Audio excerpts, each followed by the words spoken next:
Hey, and welcome to another fun audiobook.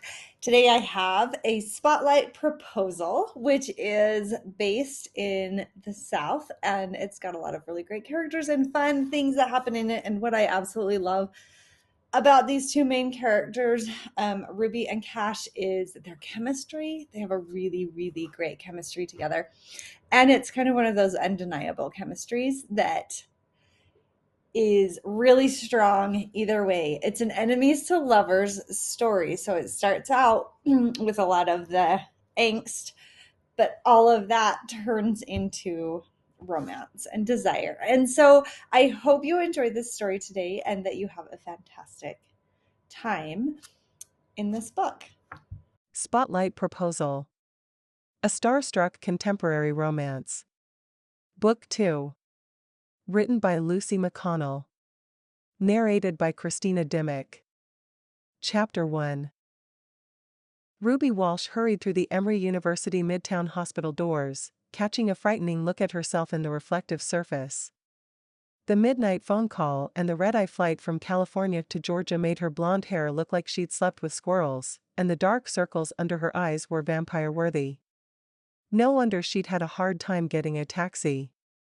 The doors whooshed closed behind her, but the humidity sucked to her skin like a heavy, welcome-home hug, a hug she desperately needed after learning about Jelly Bean. She pushed the elevator button once, twice, a third time. Her baby sister, Carol Ann, was in the women's center on the 8th floor. The hospital was hushed by the early hour, making Ruby's impatient movements echo in the stillness. Dawn was at least an hour away, maybe more. Ruby eyed the stairs, wondering if she had enough adrenaline left to take on 8 flights. Just as she was ready to charge ahead and find her sister, the bell dinged and the elevator doors slid open. She was the only person in the large lift, and she took the time to compose herself. Carolyn had choked out the words miscarriage and alone, and Ruby found herself at the computer making hurried travel arrangements before they'd hung up. Once on the 8th floor, she checked in at the nurse's station. "Hello, I'm here to see my sister." The nurse, elbow deep in chart work, didn't look up as she informed her, visiting hours are from 8 to 10. Ruby checked the time. 4:31 a.m. There was no way she could wait. "Thank you for pointing that out, but I'm afraid I have to see her now." She looked at her phone, debating calling Carolyn to get her room number and opted against waking her. The nurse checked 2 boxes and then looked up. His oblong face instantly brought to mind a Mr. Potato Head toy. He had the cheeks to go with it and a set of wire-rimmed glasses. Recognition dawned, causing his eyebrows to leap towards his bald head. Are you Ruby Walsh?" Ruby put on her cover photo smile. If a fan connection would get the information she needed, then she'd be more than happy to oblige. "I am." "And you are?" "I'm Tyson." "I can't believe this." He smacked his forehead. "School Days was my favorite show growing up. I was so mad when Cameron dumped you." "He was an idiot." She laughed lightly, a technique she'd perfected in acting classes when she was 8. "Thanks. I always thought so. Would you mind?" He held up his cell phone for a selfie. She let her smile slip. "I'm here to see my sister and I don't want it to get out that she's in the hospital." "How about an autograph?" He smacked his head again. "Right. Sorry. Here." He shoved a paper and pen across the counter before spinning to face his computer. "I'll look her up." "What's her name?" "Carolyn Hill."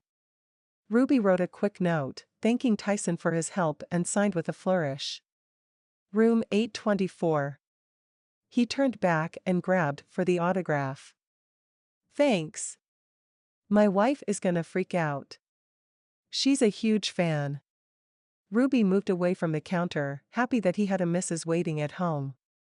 Mr. Potato Head was never complete until he had his missus.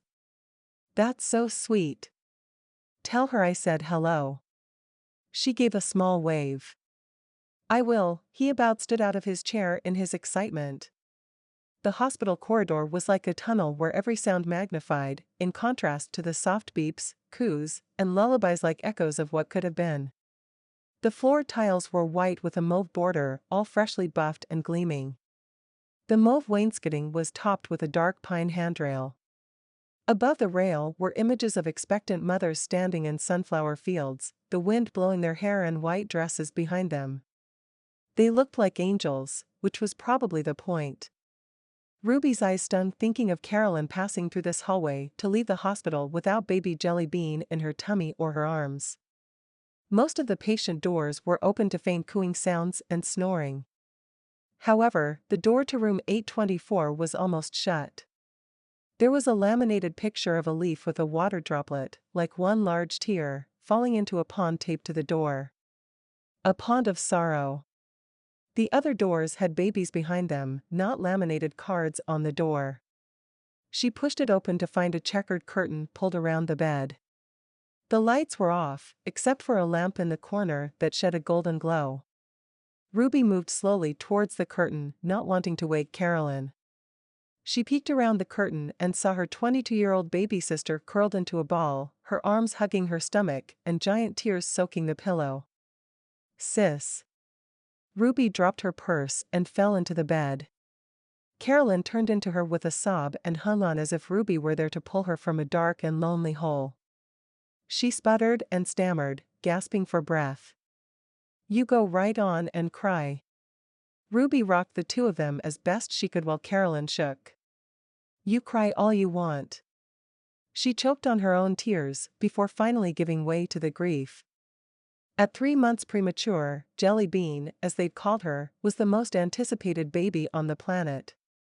Ruby's heart crunched as she remembered threatening to snatch her away if Carolyn actually named the girl Jelly Bean. How could she have ever joked about something like taking away her sister's baby? They lay there for hours, crying, sharing moments about the pregnancy, hopes colored in pinks and creams. When Carolyn's breakfast tray arrived, Ruby took a moment to wash her face and pull her hair back in the small bathroom. Carolyn's short, dark hair lay flat against her scalp and her dark eyes were as dull as the pancakes on her plate. She picked at her food. Sweetie. Ruby patted her hand. Where's Trent? Carolyn's husband was loud and backwoods crass. He'd grabbed Carolyn's behind during their "You May Kiss the Bride" moment and let out the rebel yell as they'd walked down the aisle as man and wife. Ruby had her reservations about the guy before that, but for the sake of her relationship with her sister, she'd kept her mouth shut. Carolyn's gray eyes cut away. I don't know. A rumbling started low in Ruby's gut. Akin to a volcano heating up and churning, her protective side was ready to explode. What do you mean, you don't know? Why don't you know? Carolyn sucked in as if oxygen were suddenly on a limited supply. Ruby sat down and put her arm around her sister, waiting. He said he didn't want no woman who couldn't have a baby. She said the last part with Trent's thick accent, her lip curling. Ruby pulled her closer, a rage unlike anything she'd ever known igniting her limbs and sparking through her fingertips, a live fuse headed towards dynamite. That boy's mama should have known better than to raise a dimwit, bless her heart. There's no accounting for Trent's level of stupid in this world. Carolyn snickered. Don't let mama hear you talk like that. Ruby bit her tongue. She had a whole lot of words for Trent that her mama wouldn't want to hear come out of her mouth. Speaking of mama. Now that Ruby had let her southern roots stretch, she wasn't feeling too inclined to bury them in the sand as she did in California. Especially if they put a smile on Carolyn's face. I haven't called her. Carolyn's head dropped. I just couldn't. They never spoke of it, but there was a kind of understanding in the family that Ruby was their mother's favored daughter for having become the actress Bonnie Walsh wished she'd been. However, Carolyn's pregnancy put joy on Bonnie's face that had never been directed at either of her girls. Ruby's place as the favorite was overshadowed by Jelly Bean, and Ruby couldn't have been happier to have her family come closer through the anticipation. She never wanted her sister to feel like she was anything less than wonderful. In those quiet moments of reflection, which seemed to happen a lot lately, she wondered if a sense of being in second place was why Carolyn had married Trent. If she could see herself as Ruby saw her, competent, beautiful, fun, smart, and energetic, then she never would have settled for that no-good piece of trash who should be right here holding his wife's hand. Before she could get too fired up, Ruby slipped off the bed. "I'll call her." She pressed a kiss to Carolyn's hair. It smelled like the pillowcase, clean and sterile. "Tried to get some sleep." Carolyn nodded and tucked into herself once more. She drifted off almost immediately, her breathing evening out and her limbs relaxing. Ruby found her purse and dug out her phone. She made her way to a bench in the hallway and dialed her agent. "Hey Bobby," she said when he answered, huffing and puffing. She checked the clock on the wall. She should have paid attention to the time difference, because she'd caught him during his morning workout. "I'm in Georgia," she said, explaining away the interruption. "Listen, something's come up and I'm going to relocate for a while." "Did you say Georgia?" Bobby coughed. "Yes, sir." "You won't believe this. Ruby worked in Hollywood. She'd believe just about anything. Try me. I just did a hot yoga class with a casting agent who said he's working with Night Studios out of Atlanta." "Night Studios?" Ruby leaned her head back against the wall. Back when School Days was finishing up their last season, Night Studios came out with a series featuring Robert Knight's stepdaughters. The show never gained the popularity of School Days, but it hung in there longer than it probably should have, thanks to the Knight name. Since Robert Knight's death, the company nosedived. Last she heard, they were getting ready to parcel off their projects to other production houses. "Did I hear you right?" "You heard right. They're under new management, Cindy Knight's taken over and she's got a movie script that's to die for. Beau McKay has already signed on. They're filming in Georgia." She closed her eyes. "This may be the lack of sleep talkin', but go ahead and send the script." "I'll do one better, I'll send it today and fly out tomorrow. I have a feeling you're going to want to be in on this. The word blockbuster is being thrown about." Bobby had an eye for these things. That's why she paid him the big bucks. "I'll see you tomorrow then. You can stay with me if you'd like." 3 more phone calls landed on her to-do list. "Sounds great. I'll meet you at your place." They said goodbye and Ruby shook her head. The sense that the world was going on outside of her family tragedy grated against her sensibilities. At the same time, thinking beyond the mauve walls was a strange comfort. Night Studios was making a comeback. If anyone could make it happen, it would be Cindy Knight. Before her father died, Cindy was the up-and-coming screenwriter of their generation. She dropped out of certain circles when her dad's passing started rumors that she just didn't have what it takes. Ruby never put much stock in rumors, having been pregnant and engaged 3 times in the last year according to the gossip rags. Cindy was the real deal and working with Night Studios close to home would be ideal, considering Carolyn's situation. A part in the movie would also be a good cover-up story for why she was in Georgia and allow her to keep this heartbreak within the family. She dialed her assistant. "Hey, Melanie, I need you to find out how to get a quick divorce in Georgia." Melanie, who managed Ruby's media image, gasped. "What did you do?" Ruby laughed and then quickly silenced herself as she took in the surroundings. She cupped her hand around the phone and turned sideways. "Not for me, for my sister." "Oh. I'll get the information together this morning." "Thanks." "And Melanie?" "Yes. How do you feel about moving to Georgia for a while?" There was a pause. "Considering I just broke up with Jeffrey on account of his inability to breathe around the word marriage, I'd love to." "Great." Ruby shook her head. "I mean, not great about Jeffrey, but great that you're willing to come. You can stay with me if you'd like, until you get your own place." Her house was filling up quickly. The idea of noisy breakfasts of fried eggs and biscuits warmed her from the inside out. "Oh, can I do a photo montage of your house for the website?" Melanie was always thinking of promotion. She must not have been all that broken up about the breakup. Promotion was the last thing on Ruby's mind right now. Then again, she was concerned about keeping Carolyn out of the spotlight, so perhaps pubbing the move and the house was a good idea. She needed sleep before she could make that decision.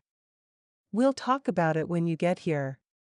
"Thanks, hon, it might take a couple weeks to get things figured out with my apartment and such. Until then, we'll make lots of phone calls." Ruby agreed and they ended the call. Now that her life was in an orderly state of chaos, she dialed her mother. "Mama?" Ruby pressed her fingers to her lips, the emotions spinning into a tornado. "Ruby? I was just about to get in the shower, darling. Can I call you back?" "Mama." Ruby put urgency in her tone. "You need to be here. We lost Jelly Bean. Carolyn needs her mama." "Where?" Ruby gave her the name of the hospital and the room number. "Your home?" She took a deep breath of sweet Georgia air. Home. The sense of belonging was too strong to ignore. This is where the Lord wanted her for a season, and truth be told, she'd been looking for an excuse to come back. Her modern-style beach house in Santa Barbara, with its massive windows and no porch, clean lines and minimalist bookshelves, was sterile compared to the plantation-style home she owned in the Buckhead suburbs decorated in rich brocades and wood floors. She wanted to listen to the bugs at night, see the stars she grew up under, and take care of her sister. Those roots were crying out for nourishment in the southern heat, and she was all too happy to feed them. "I'm home," she declared. "I'm gettin' your father and we're comin'." Her mother's G's always cut off when she was emotional. She'd wanted to be a grandmother so much more than she'd ever wanted to be a mother. Ruby hurt for her and for Carolyn, and for herself. She gripped the cushion she sat on and looked up to blink the tears away. Such a short life, and Jelly Bean had such a huge impact. Mama sniffed. She must have been an angel God couldn't live without, darlin'. Ruby's stomach tightened. "Thank you, Mama," she whispered. "We'll be there shortly. I'll stay with her and she can stay at my place." Mama cleared her throat. "I'm so glad you two have each other. Love you." That was the first time Mama had ever said something along those lines about her girls. Her heart must be breaking if she was being so tender. "Love you too, Mama." Ruby pressed the button to end the call and curled up on the bench. Inside, she was a blender of emotion, and some of it spilled over to the ebony leather seat as she cried. 6 years her junior, Carolyn was an innocent child when Trent Hill swaggered into her life. He had experience written all over him and some of the words weren't PG, but Carolyn was smitten and flattered and fell hard for Trent's rough-and-tumble version of romance. How dare he walk out on her sister? There was a sting in her heart for several people who would always carry Jelly Bean's memory with them, but Trent wasn't one of them. As far as she was concerned, he didn't deserve to be a daddy. Jelly Bean's passing wasn't his fault, but he'd added a layer of pain to Carolyn's suffering that the sweet girl did not deserve. "Trent Hill, you'd better hide your sorry self, because if I find you, you'll live to regret every word you ever said to my sister." Chapter 2. 3 months later. Cash Lowell pulled his silver pickup truck around to the side of the expo center. There was a lot of gear to load, gear that should have sold, and he didn't feel like lugging it across the parking lot. Not after his cousin and his self-satisfied smirk had walked by. He made quick work of stowing the larger boxes while taking up an illegal parking spot. "Cash, where do you want these?" asked his temporary employee, Trent. Cash glanced at his clipboard before answering. "Put them in the back of my truck and I'll bring them tomorrow morning." Trent found a spot for the box and dusted off his hands. That wasn't so bad. It could have been better. Cash admitted. Tap. Tap. Tap. Tap tap tap tap went the pen against the clipboard. There was a lot more product in their booth at the outdoor expo than there were sales. If tomorrow didn't pick up, Cash would have some hard decisions to make. Before he let his worries get the best of him, he clapped Trent on the shoulder. "Thanks for staying late tonight and helping me pack up. I didn't feel right about leaving the product on display." What he didn't tell Trent was that he didn't feel right about leaving his product on display when his hyper-competitive cousin was in the mix.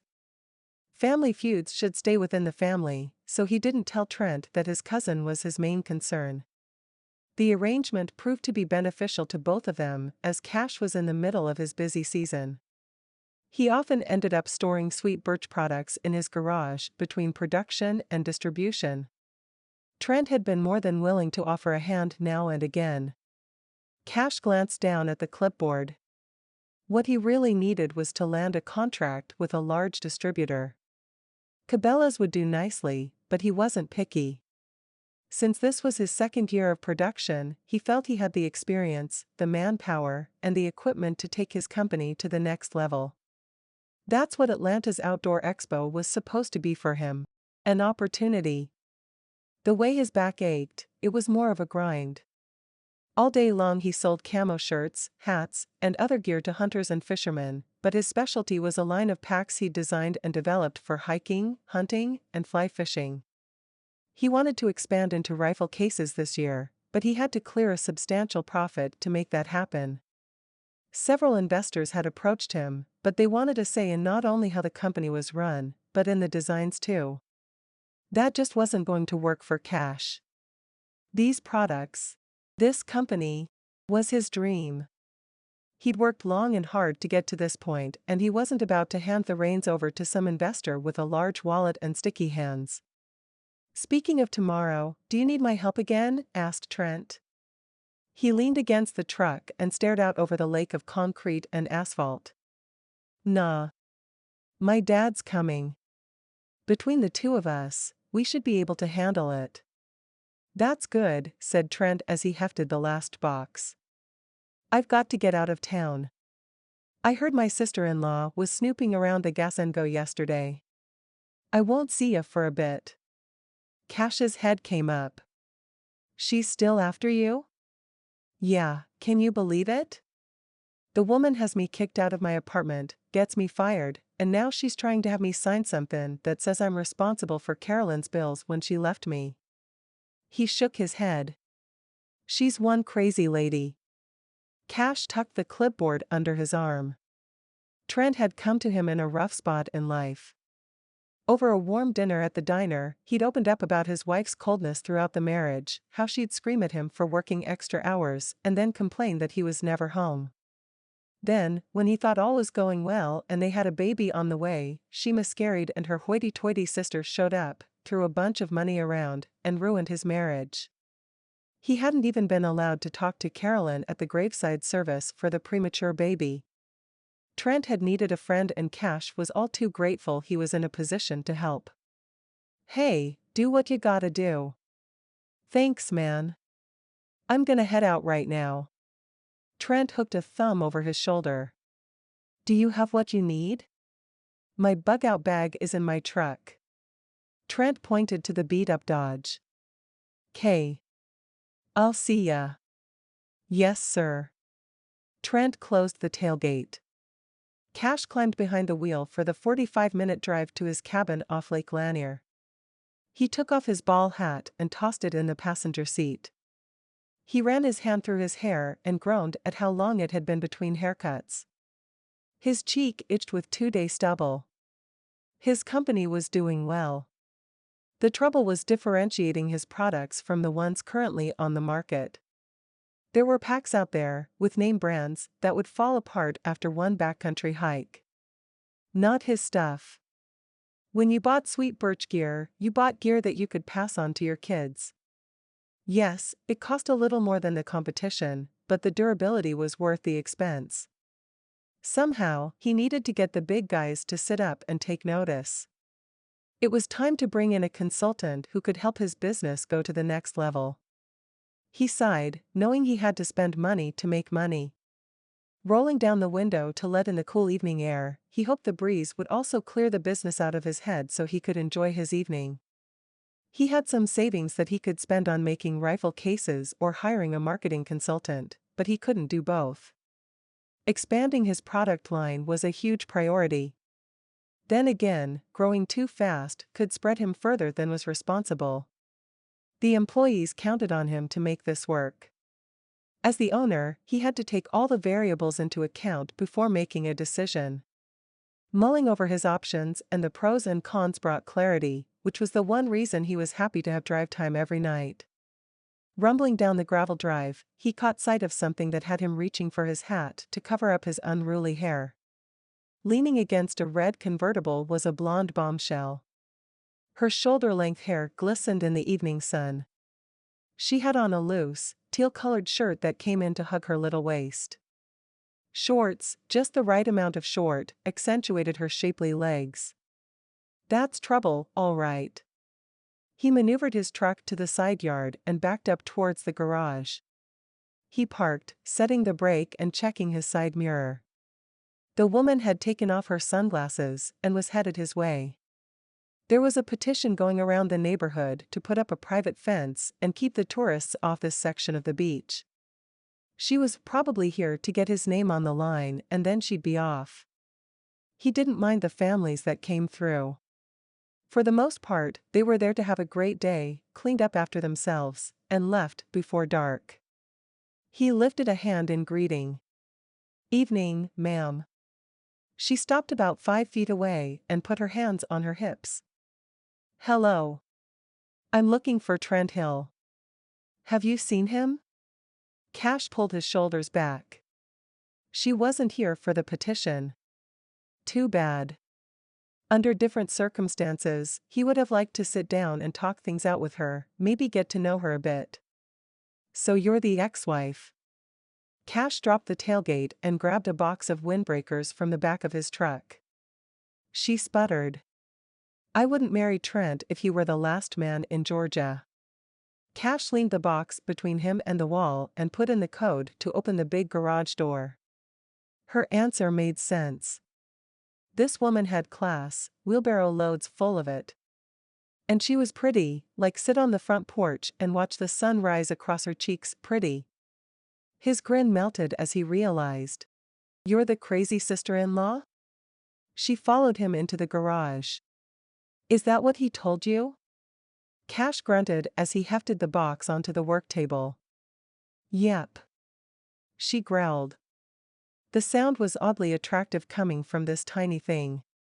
He hurried back out to the truck for another load. The last thing he needed was to get in the middle of this mess. She dogged his steps, her shoes clacking away behind him. "Did he also tell you he ran out on my sister the night she had a miscarriage?" Cash narrowed his eyes. "He told me you had him fired, evicted, and followed." She set her steely gaze on him.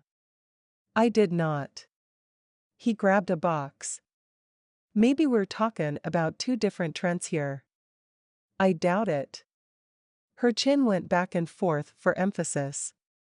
"Let me guess, he's been sleeping," she eyed the cabin. "On your couch, hasn't paid any rent, eats your food, and doesn't pay for groceries." Cash set the box down and went for another, the Spitfire matching his every step. "He's going through a tough time. His wife took him for everything he had." "Ha!" She stomped her foot. He tipped his head. "You want proof?" "Well, I'm not taking your word for it." "Why not?" She was properly offended, her chin dipping and her hand on her hip. The pose almost brought a smile to Cash's face. Almost. He leaned forward, shortening the space between them and putting them on eye level. Speaking of eyes. This woman had the most interesting gray eyes he'd ever seen. They were like diamonds, all sparkle and depth, with shots of silver and a deep blue ring around the edge. The beauty of them startled him enough that the edge left his voice. "I don't know you," he said quietly. Although he wanted to. "I have proof," she answered, her tone matching his. "I'll be right back." She headed for the convertible and leaned over the door to retrieve something.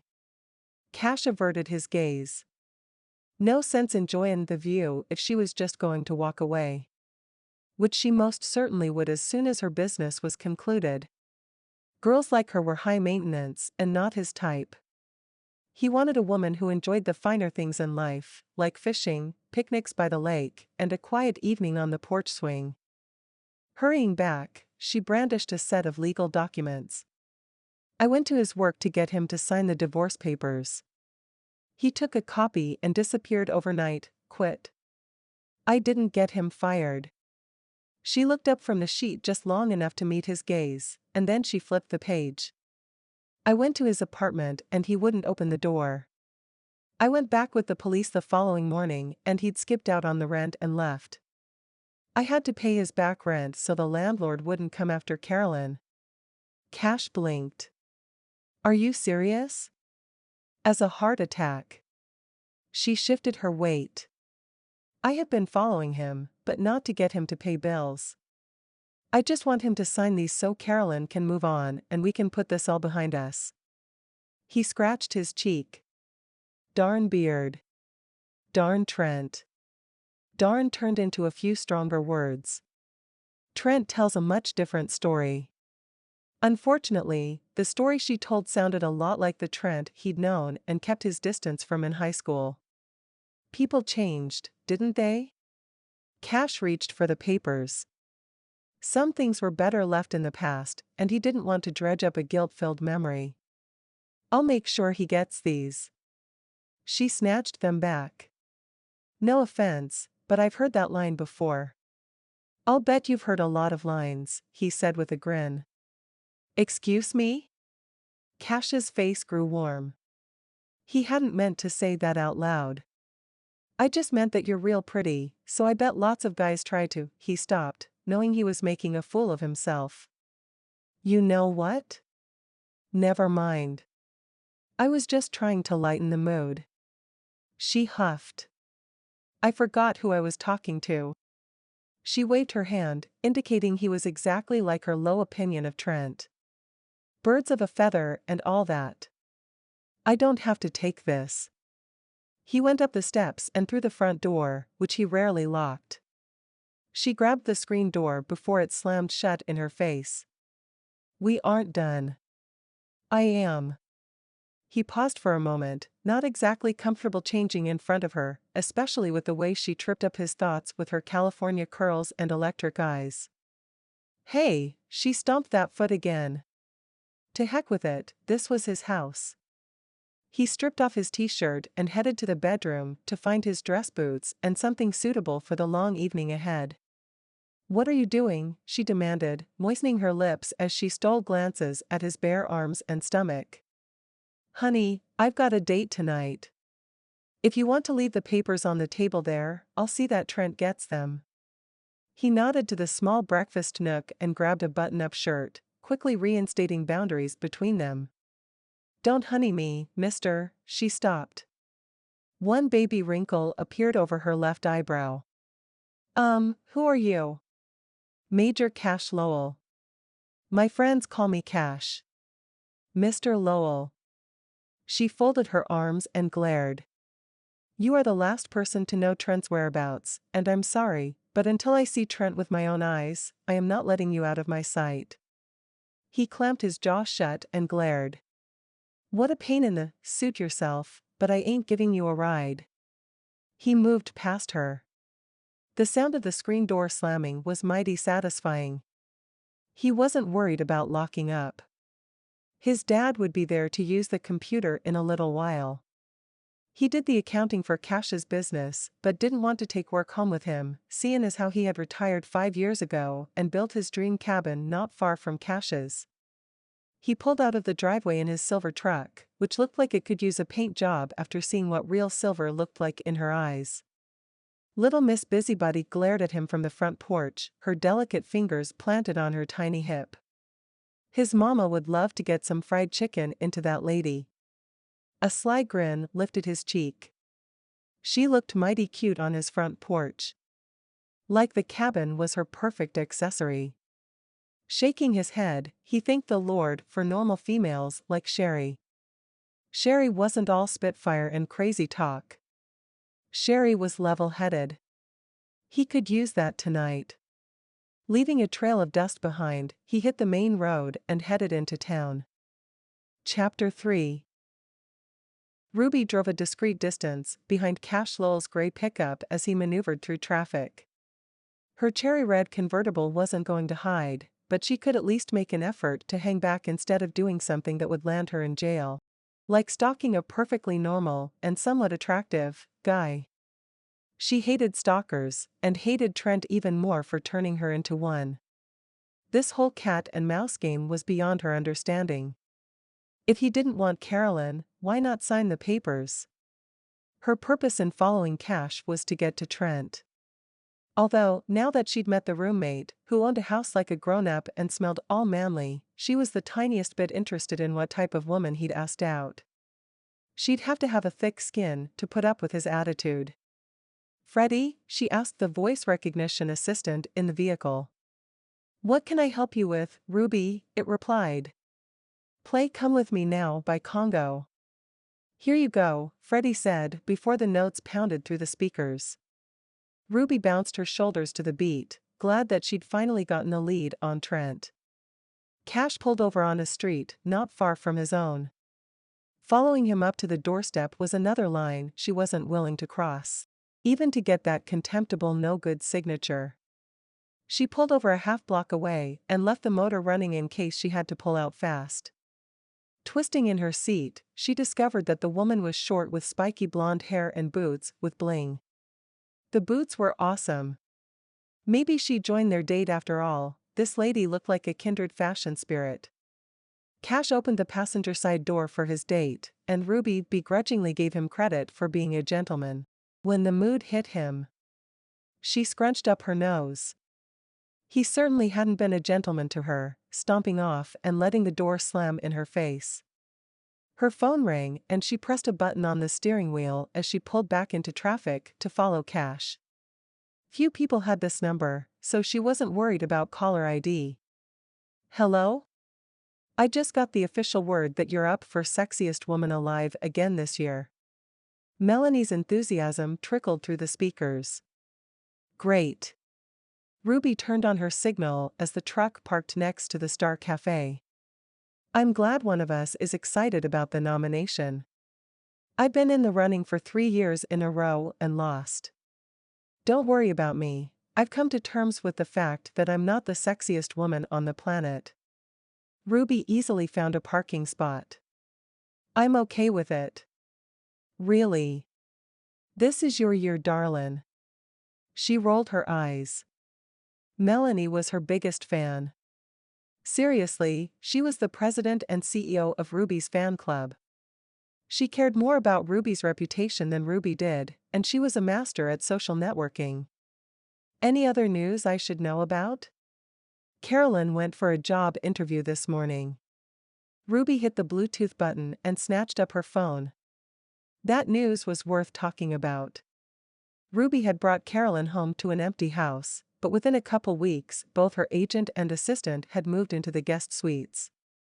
Melanie's enthusiasm for life and general perkiness scattered emotional shadows, while Bobby's calmness in the face of any storm provided a much-needed aura of calm. Adding Ruby's constant encouragement, and Carolyn was coming out of her baby blues.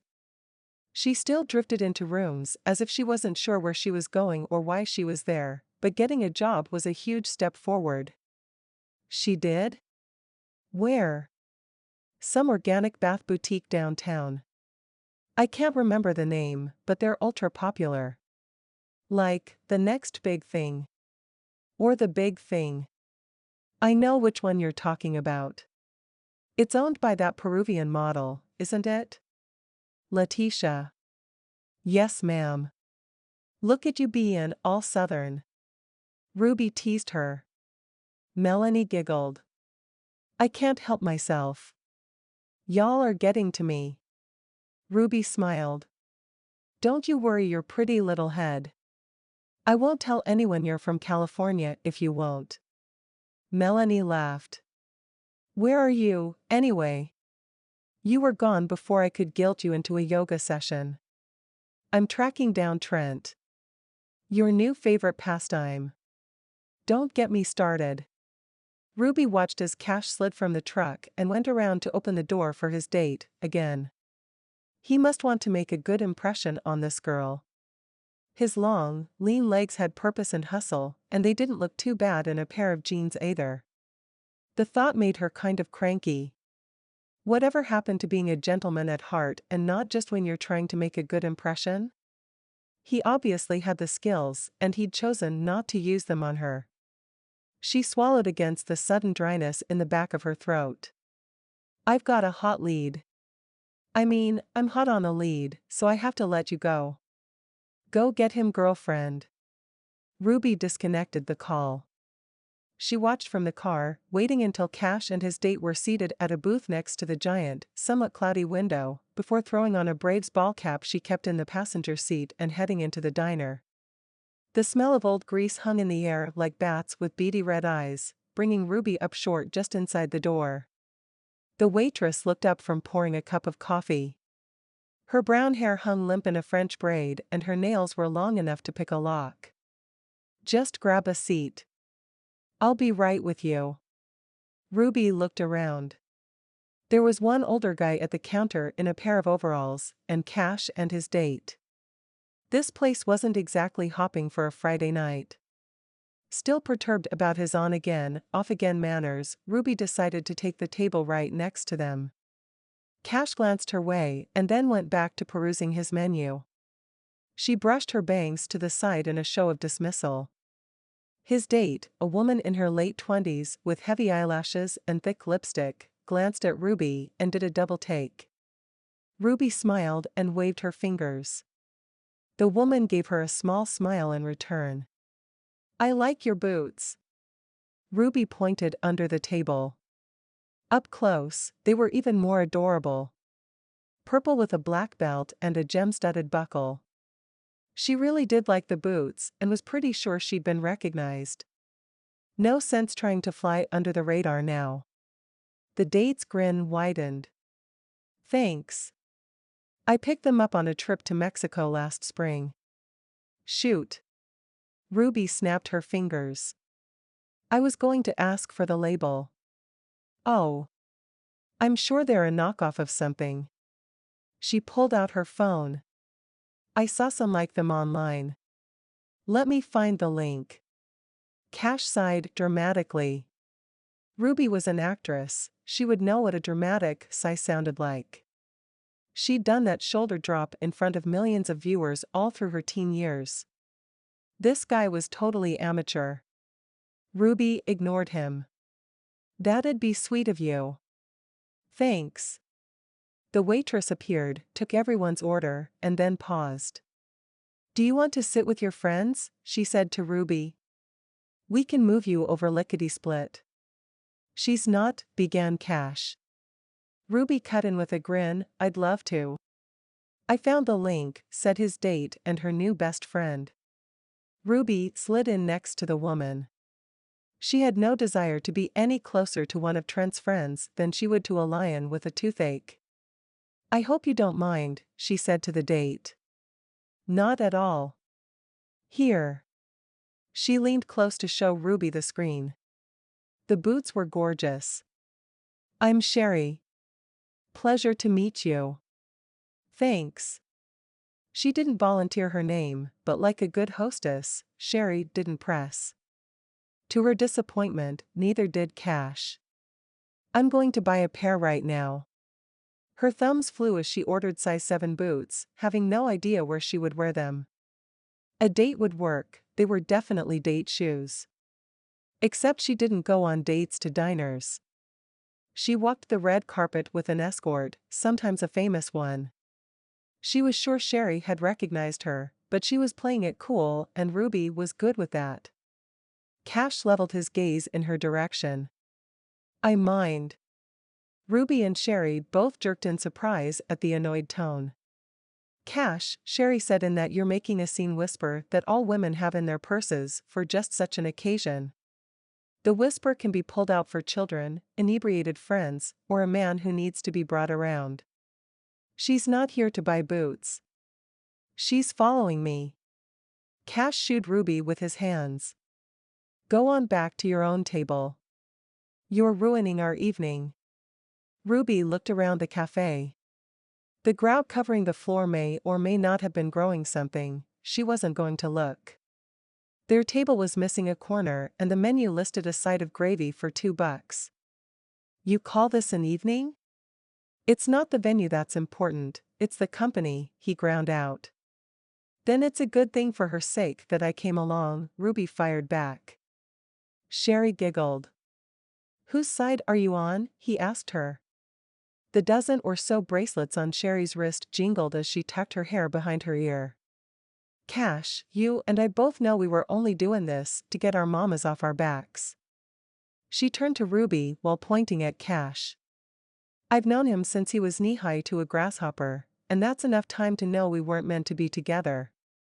But my mama was grousing with his mama over their lack of grandchildren, and they had this brilliant idea to set us up. Ruby bumped her shoulder. I know all about mamas wanting to be grandmamas. Thoughts of Jelly Bean had her smile sliding right off her face. Her heart was still tender in that spot. Mama's was too.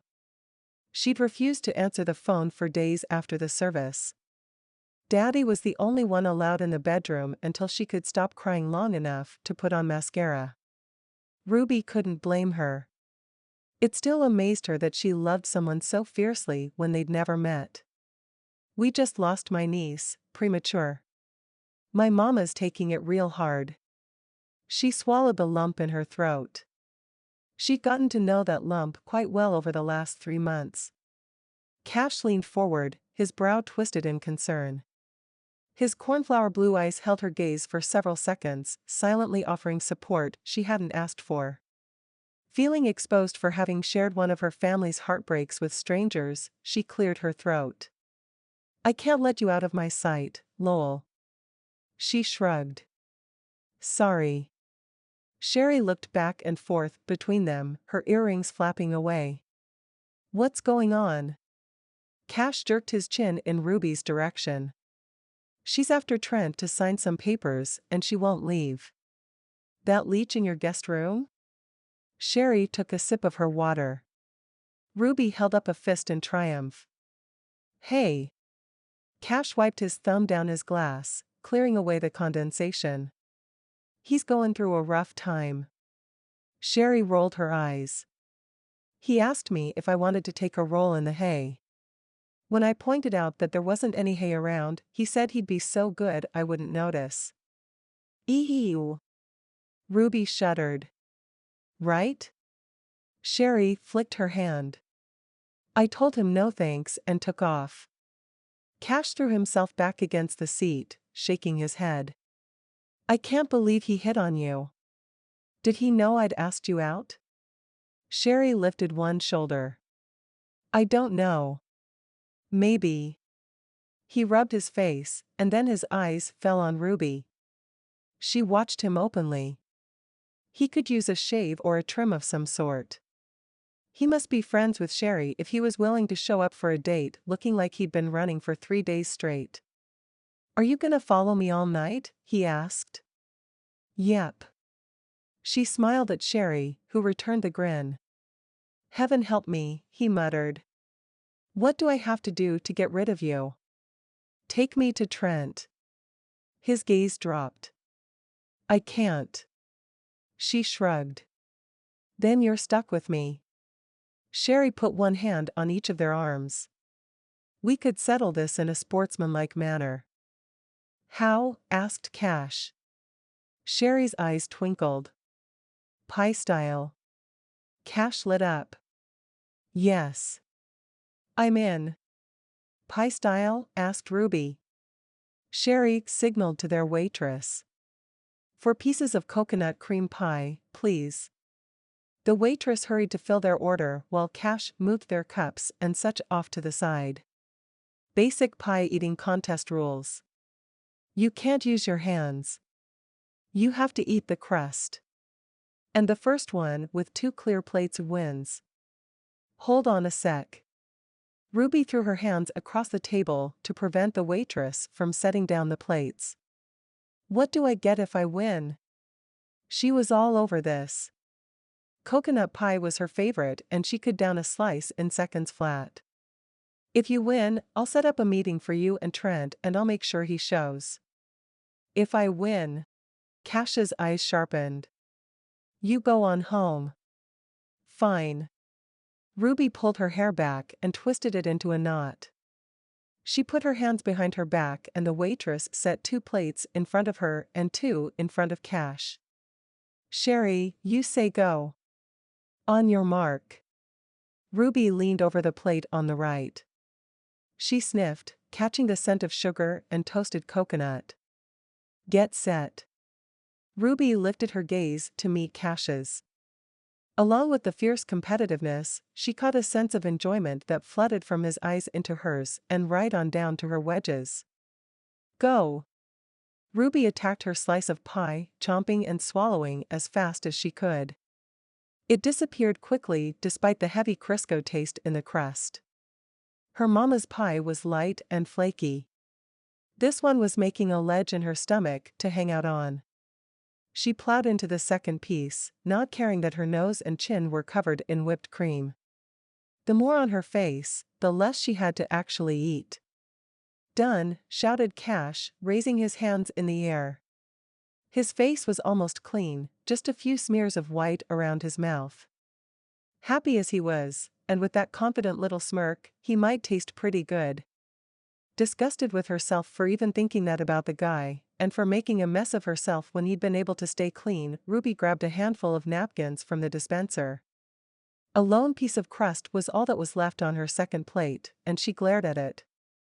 Sticky, inside and out, she got to her feet. She could admit when she'd lost and she could be gracious about losing, even if it almost killed her. You've won this round, Mr. Cash Lowell. Cash bobbed his head and held out his clean hand. I've never had a more worthy opponent. Ruby shook his hand, a warmth seeping into the hidden parts of her soul. Likewise, she replied. They stopped pumping hands and just looked at one another, holding hands like a couple of kids, not sure what to do next. After a moment, Sherry cleared her throat. They broke apart as if sparked. Thanks for being a good sport, she said to Sherry. And for the tip on the boots. I can't wait for them to arrive. You're welcome. Sherry smiled. Have a good night. You too. Ruby pulled herself up to her full height and made her way out to the car. She didn't glance back, didn't dare for fear Cash would catch her look in. Chapter 4. It was a darn shame Cash didn't get much sleep.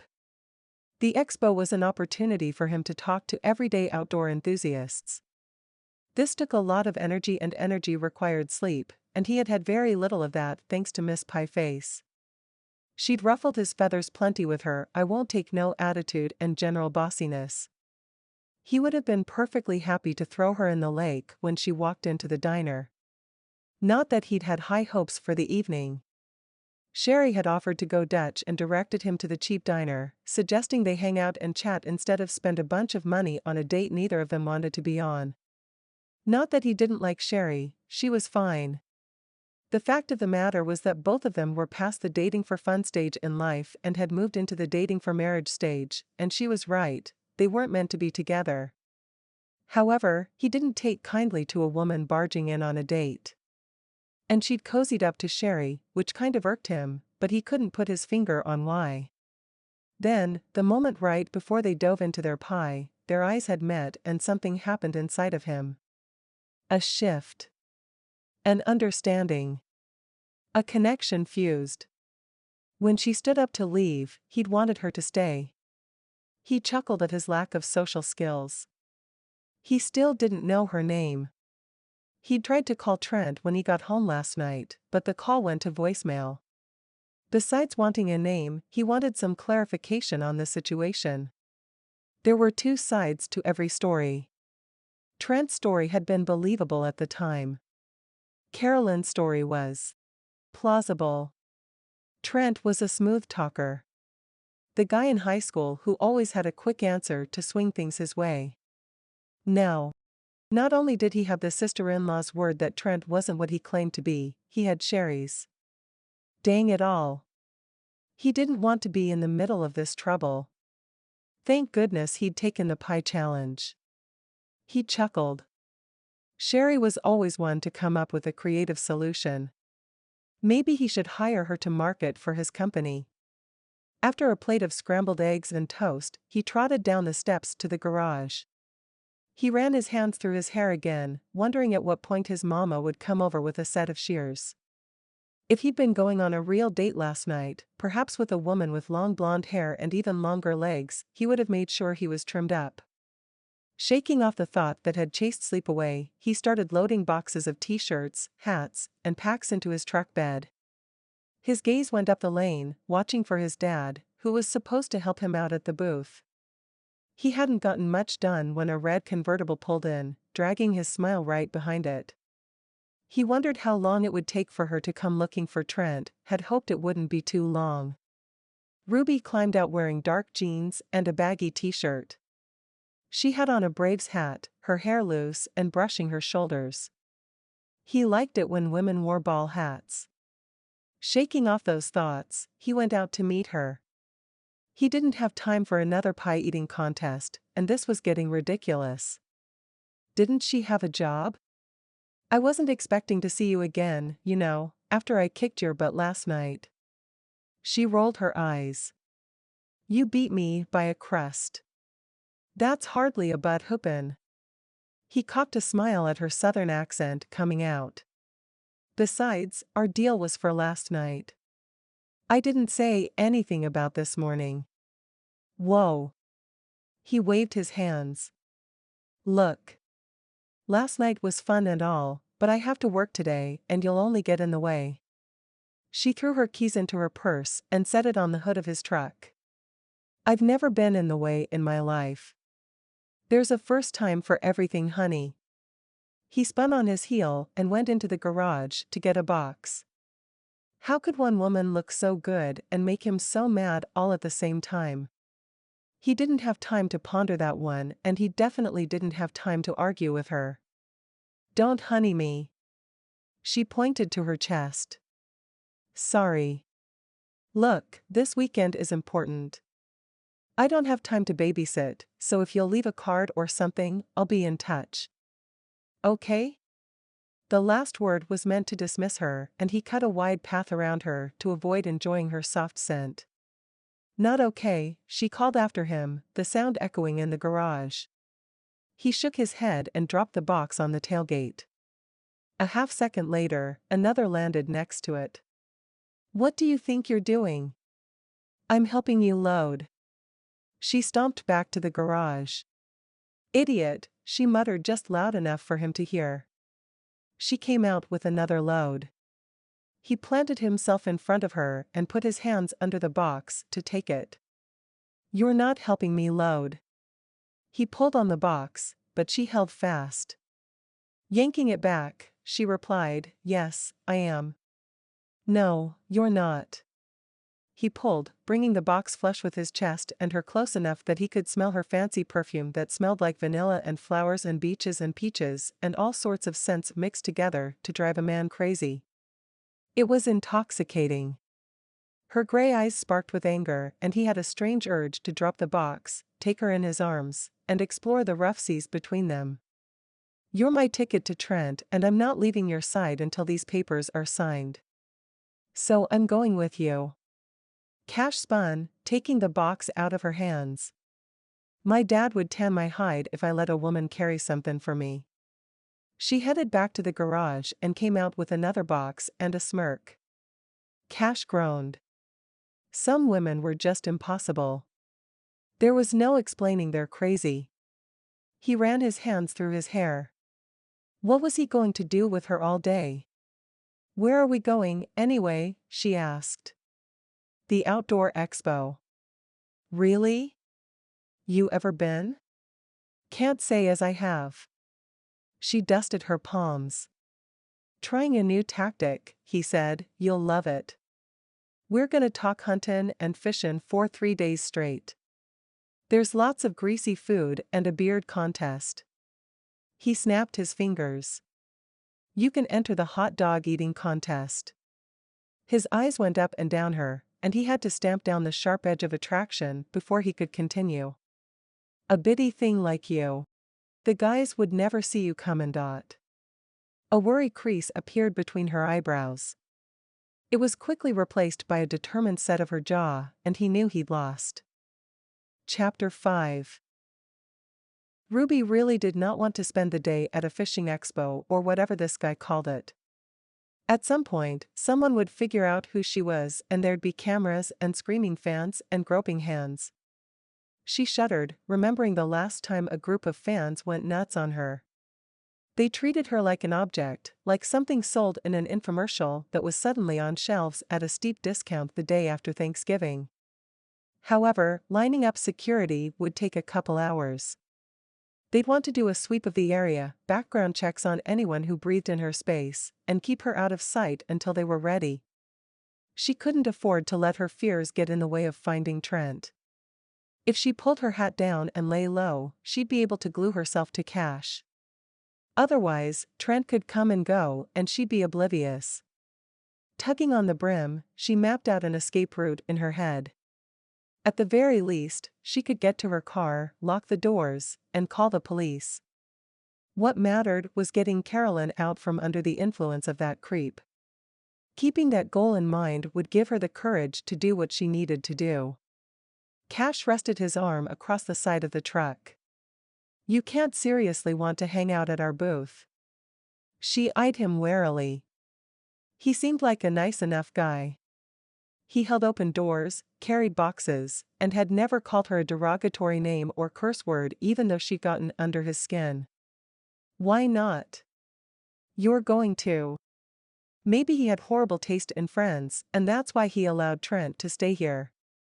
Or maybe Trent had pulled the wool over his eyes like he had to Carolyn. "Yeah, but this is my business. I could jaw about this stuff for months on end."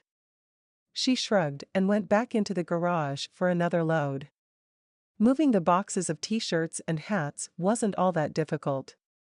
She'd read the labels as she worked, grateful for something to do that kept her mind off the way Carolyn curved in on herself every time Trent's name came up. She should be practicing her lines for Egypt's gold. Having secured the part of the female lead shortly after reading the script, she'd worked her tail off during the eventful read-through and the rehearsals. The cast and crew were on their way to Utah to film a few Dead Sea scenes around the Great Salt Lake that she wasn't in. She was scheduled to meet them in a few days. The Velcro technique she'd applied to Cash was her last-ditch effort to get the divorce papers filed before she left. Cash followed her every step. There was only one box left and she grabbed it before he could. With a growl, he snatched a broom and swept the floor where the merchandise had been stored. Just as she dropped the box on the tailgate, an old truck, old as in circular headlights and no aerodynamics, turned up the drive. Squinting, she could just make out the boxy man with light gray hair behind the steering wheel. Not Trent. He parked next to her car and let out a low whistle. "This yours?" he called through the rolled-down window. Ruby took in his worn jeans and soft plaid shirt. He had on a Sweet Birch Outfitters tan ball hat and a pair of silver-rimmed glasses. He looked like a weekend fisherman. Most of all, Ruby liked the soft happiness in his eyes. "Yes, sir." She brushed her hands on her pants and made her way over to introduce herself. "I'm Ruby." His wrinkled cheeks wrinkled even more. "Major Lowell." "Aw, you must be Cash's daddy." They shook hands. "I'm Cash's assistant." "No, you're not," Cash said to her, coming up fast. "She's not," he said to his dad. Major looked back and forth between them as they glared at one another. "Come on, Dad. We need to get going if we're going to get set up in time." "You riding with us?" asked Major as he offered his arm. "She's not coming." Cash hooked his elbow and pulled him along. "You're not coming," he yelled over his shoulder towards her. "Just because you say something twice doesn't make it true," she called back. Hurrying forward, she grabbed her purse off the hood of Cash's truck. She had no idea where the expo thingy was, and she worried they'd lose her in traffic. "Major?" He turned, and she held up her keys. "Wanna go for a ride?" He winked at his son. "I'm going with her." Cash shook his head, but he let him go without putting up a fuss. He took his time finding his keys and getting situated behind the wheel. Ruby gave him a saucy wink as she held open the passenger door and waited for Mr. Lowell to get settled before shutting it behind him.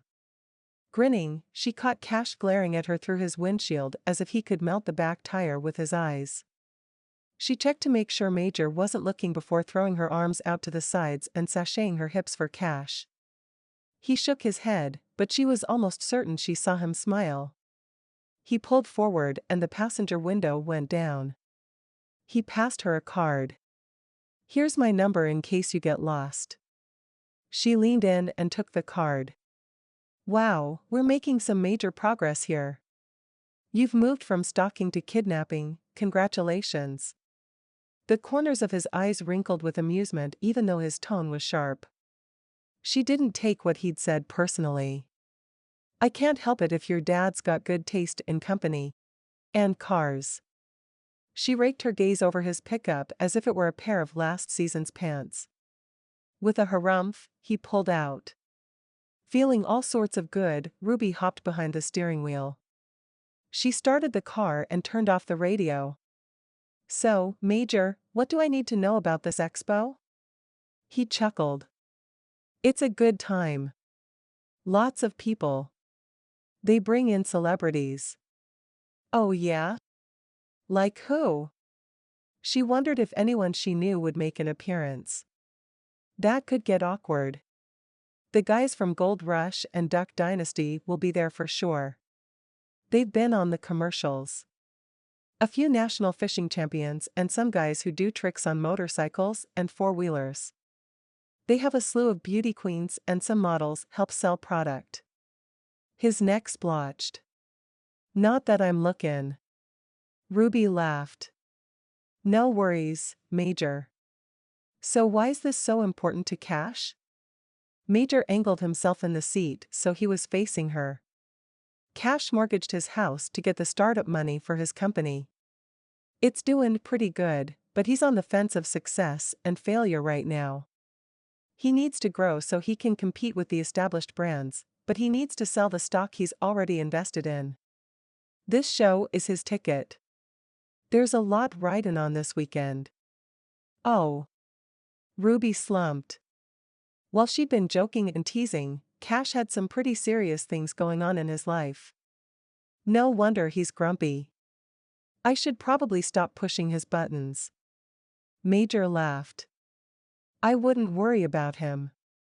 He'll lighten up once he gets settled in and talkin' with folks about his gear." Ruby smiled in return.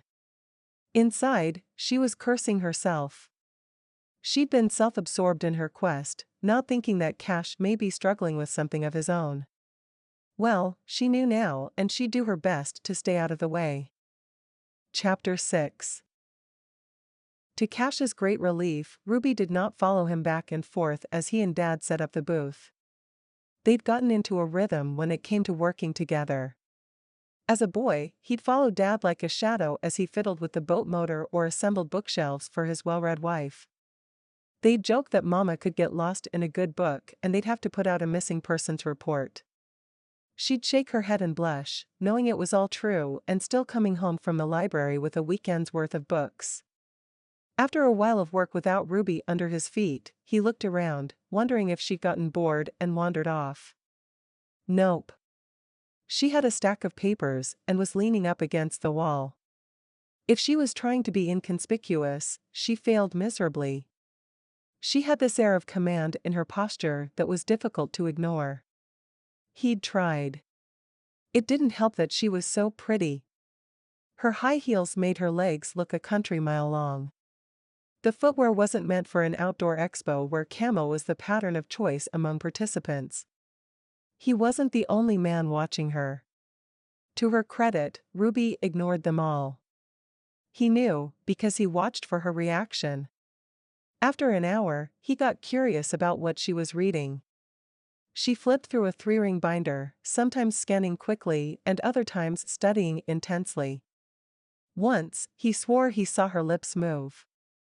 Curious or not, he wasn't going to interrupt. The less time they spent talking, the better. Cash finished straightening the banner across the top of the booth and stepped down from the ladder. "Looks good." He nodded once. "Here."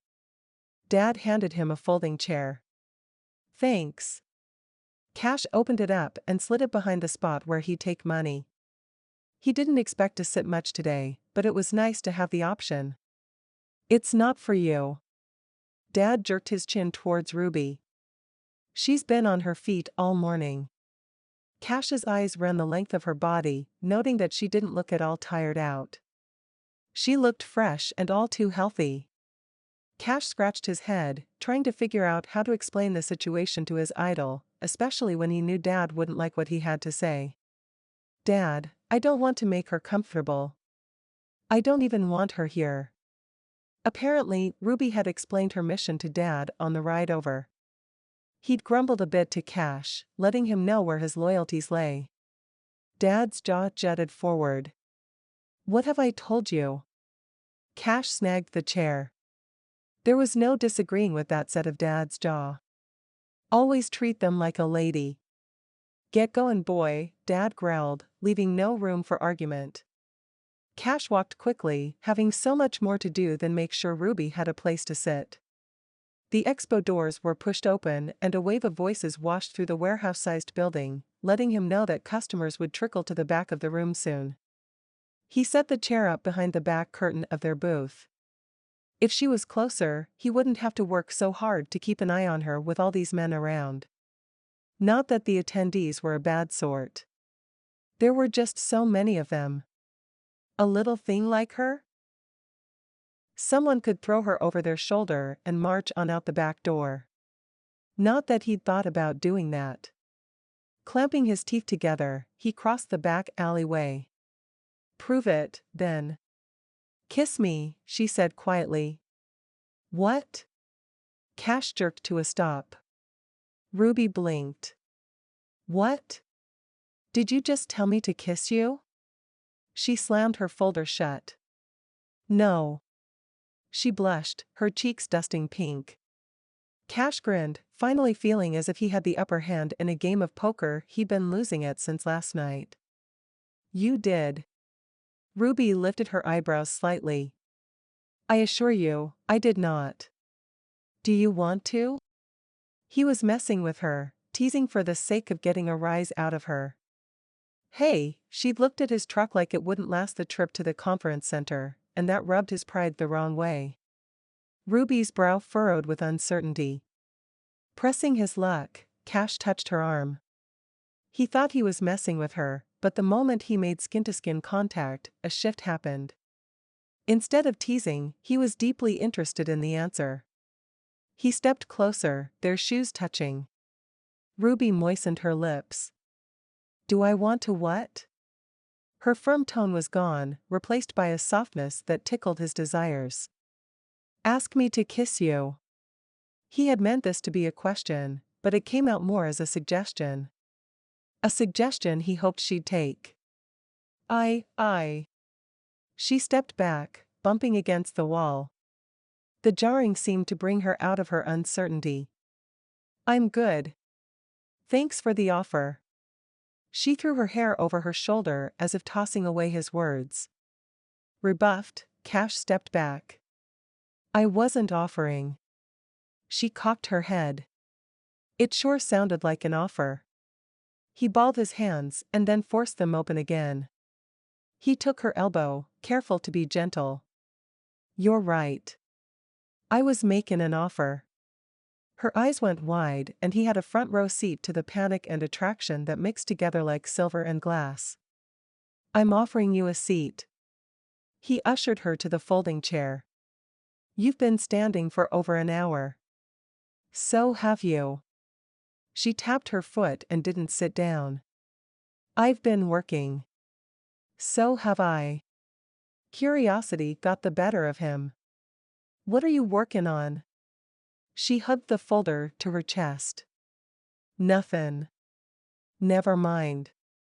You know, when you get nervous your accent gets stronger. She put one hand on her hip. It's not when I'm nervous, it's when I'm irritated. And you irritate me more than most. She poked him in the chest.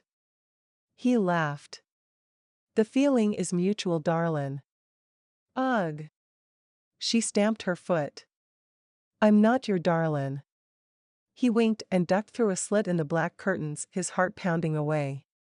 The expo would begin in less than 15 minutes, and they still needed to unpack the t-shirts. If he was smart, he'd stay on this side of the curtain and as far away as possible from Miss Ruby and her captivating eyes. Chapter 7. Ruby hugged the binder to her stomach and covered the tingles on her skin with her hand. At Cash's touch, sparks of energy went through her body like lightning bugs drunk on moonshine. She could only imagine what would happen if he were to actually kiss her. Her hand moved to her mouth. She hadn't been asking to try his lips on for size. She'd been going over lines for her part in Egypt's Gold. After a rather rocky read-through at the studios where Cindy Knight seized control of the company and ousted her stepfamily from the office, production had gone on without a hitch. Ruby's co-star, Beau McKay, was so deeply in love with Cindy that he had a dopey grin on his face most of the time. Unable to sit still, she pushed her way through the curtains and glanced around for something to do. There had to be some chore she was capable of accomplishing even though her fingers trembled. Major and Cash were folding shirts and laying them on the table on the right. Folding t-shirts she could do. Mind if I help? Cash shook his head. Can't you stay behind the curtain? She grinned. Sorry, Buster, I'm a center stage kind of girl. A smile tugged at his cheek and he turned away. Thanks for the offer, Miss Ruby, said Major as she grabbed a black tease that said a bad day fishing is better than taking out the garbage. Major's eyes were the exact shade of blue as Cash's. Funny, she never paid that much attention to people's eyes before. In fact, she spent a lot of time avoiding eye contact with people so she wasn't recognized. It was a survival tactic, and it worked. Only now was she realizing how much she'd missed out on. Where Cash's eyes made her insides go all marshmallow, Major's eyes warmed her like one of her daddy's comforting hugs. Cute. She held the shirt up to her front. Major elbowed his son. Give her a shirt. She'll sell more than me and you put together. Cash rubbed his jaw. It'd look better on you than on these guys. He hooked his thumb towards a group of scraggly bearded guys in suspenders and ratty jeans. Ruby flushed under his open praise and the honesty in his gaze. For once, he wasn't teasing her, though she wished he was. The teasing she could handle. His honesty made her duck behind her hat. They folded t-shirts in silence for a few minutes as attendees began to file through. They glanced at items, making a quick run around the warehouse-sized building. Ruby hoped, for Cash's sake, more people stopped and checked out the goods. Well, if it isn't the least of the competition. A man with slick black hair and a wide smile slapped Cash on the back. Cash's eyes tightened, like a tiger noticing a threat. Ruby continued to work as she observed their exchange. I admire your determination, cousin. Pushing forward in the face of failure is admirable. Cash shrugged off his hand. How are things going up front, Brett? The fishing pond is killing it. Ruby sniffed. So that's where the fish poop smell came from. She'd thought it was a warehouse thing, not the product of a promotional stunt. With every word, Cash's shoulders lowered. Ruby didn't know much about this expo thing, but she did get that Brett had dropped some major money to put his booth front and center, and she caught the rubbing he gave. A sensation much like the lighting of a protective fuse began in her belly. Who's that? She asked Major. My nephew. Major widened his eyes a bit, giving off the vibe that he'd rather not claim the man as such, but had no other choice. Ruby was appalled. Why is he here? He owns an outdoor store and thinks he's the prince of product. He won't carry Cash's stuff, says there's a nepotism issue if he does. Major's tone plainly conveyed his skepticism. You don't think that's it? Brett's a year younger than Cash and he's always felt like he had something to prove. There's no need to be a jerk. Let your products speak for themselves. Ruby straightened a bag and tugged on the front pocket so it hung prettier. I agree. There's not much to do about him though. Ruby glared at the slick salesman with the chip on his shoulder. She was so absorbed in the drama unfolding in front of her that she didn't notice the group across the path until a man touched her arm. Ruby? Ruby blinked. Her first instinct was to run, but she knew this guy from somewhere. An image of Mr. Potato Head popped into her brain. Tyson? Yeah, see guys, I told you she'd know me. Tyson waved over the group of men. Ruby's chest seized. The situation was about to explode. She could feel the curious eyes pounding in from all sides. Pretty soon, she was surrounded by Tyson and his friends as he introduced her to the group. Their eager smiles and animated movements made her mouth go dry. Several of them held up their phones, taking pictures like she was an otter at the aquarium instead of an actual person they should ask permission from before snapping selfies. Can I have your autograph? Asked a man in a white shirt and worn Levi jacket. Ruby tried to smile but wasn't sure if it was coming across. She rubbed her forehead. She couldn't let things get out of control, she needed to be here to catch Trent. The clock ticked on the amount of time she had left in Atlanta. Lifting her chin, she caught Cash's questioning gaze. She needed his help. But he needed her help more. Maybe. She glanced between him and his jerk of a cousin. The smug smile and swagger in Brett's stance lit her protective fuse. She flipped around and grabbed an extra-large blue tee that would surely fit this guy. You bet. But I'm only allowed to sign Sweet Birch gear today, so you'll have to buy a shirt. She unfolded the shirt and put it against his chest. I like this one. Sold. He took the shirt and went to Major, who rang him up. Several other guys in the group did the same thing. She was signing her 6th shirt when a low murmur rumbled through the room like an aftershock of an earthquake. The marker flipped out of her hand. Sorry. She gave a shaky smile to Al, who apparently liked to hunt. No problem.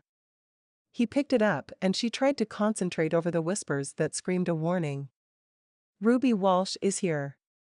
Rubi Walsh is here. A line formed and Ruby placed herself behind the table of shirts, needing space to breathe.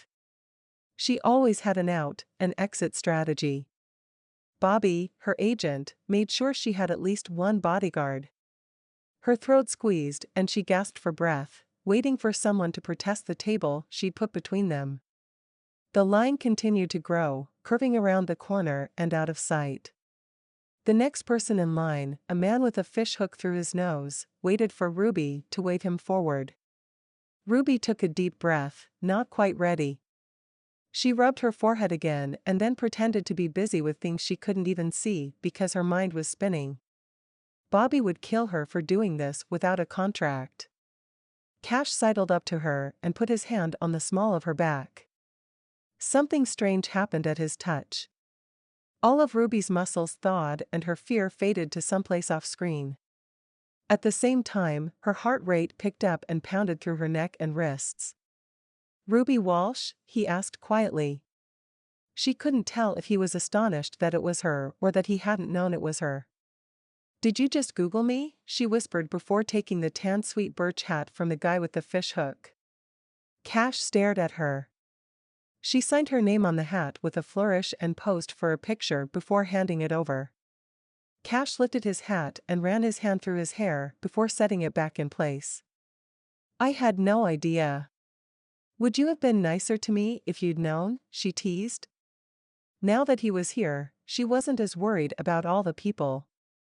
His presence, while unnerving on a conscious level, was calming on a subconscious one. He paused for a minute, probably thinking about all the little fights and how annoying she'd been. He laughed. Nope.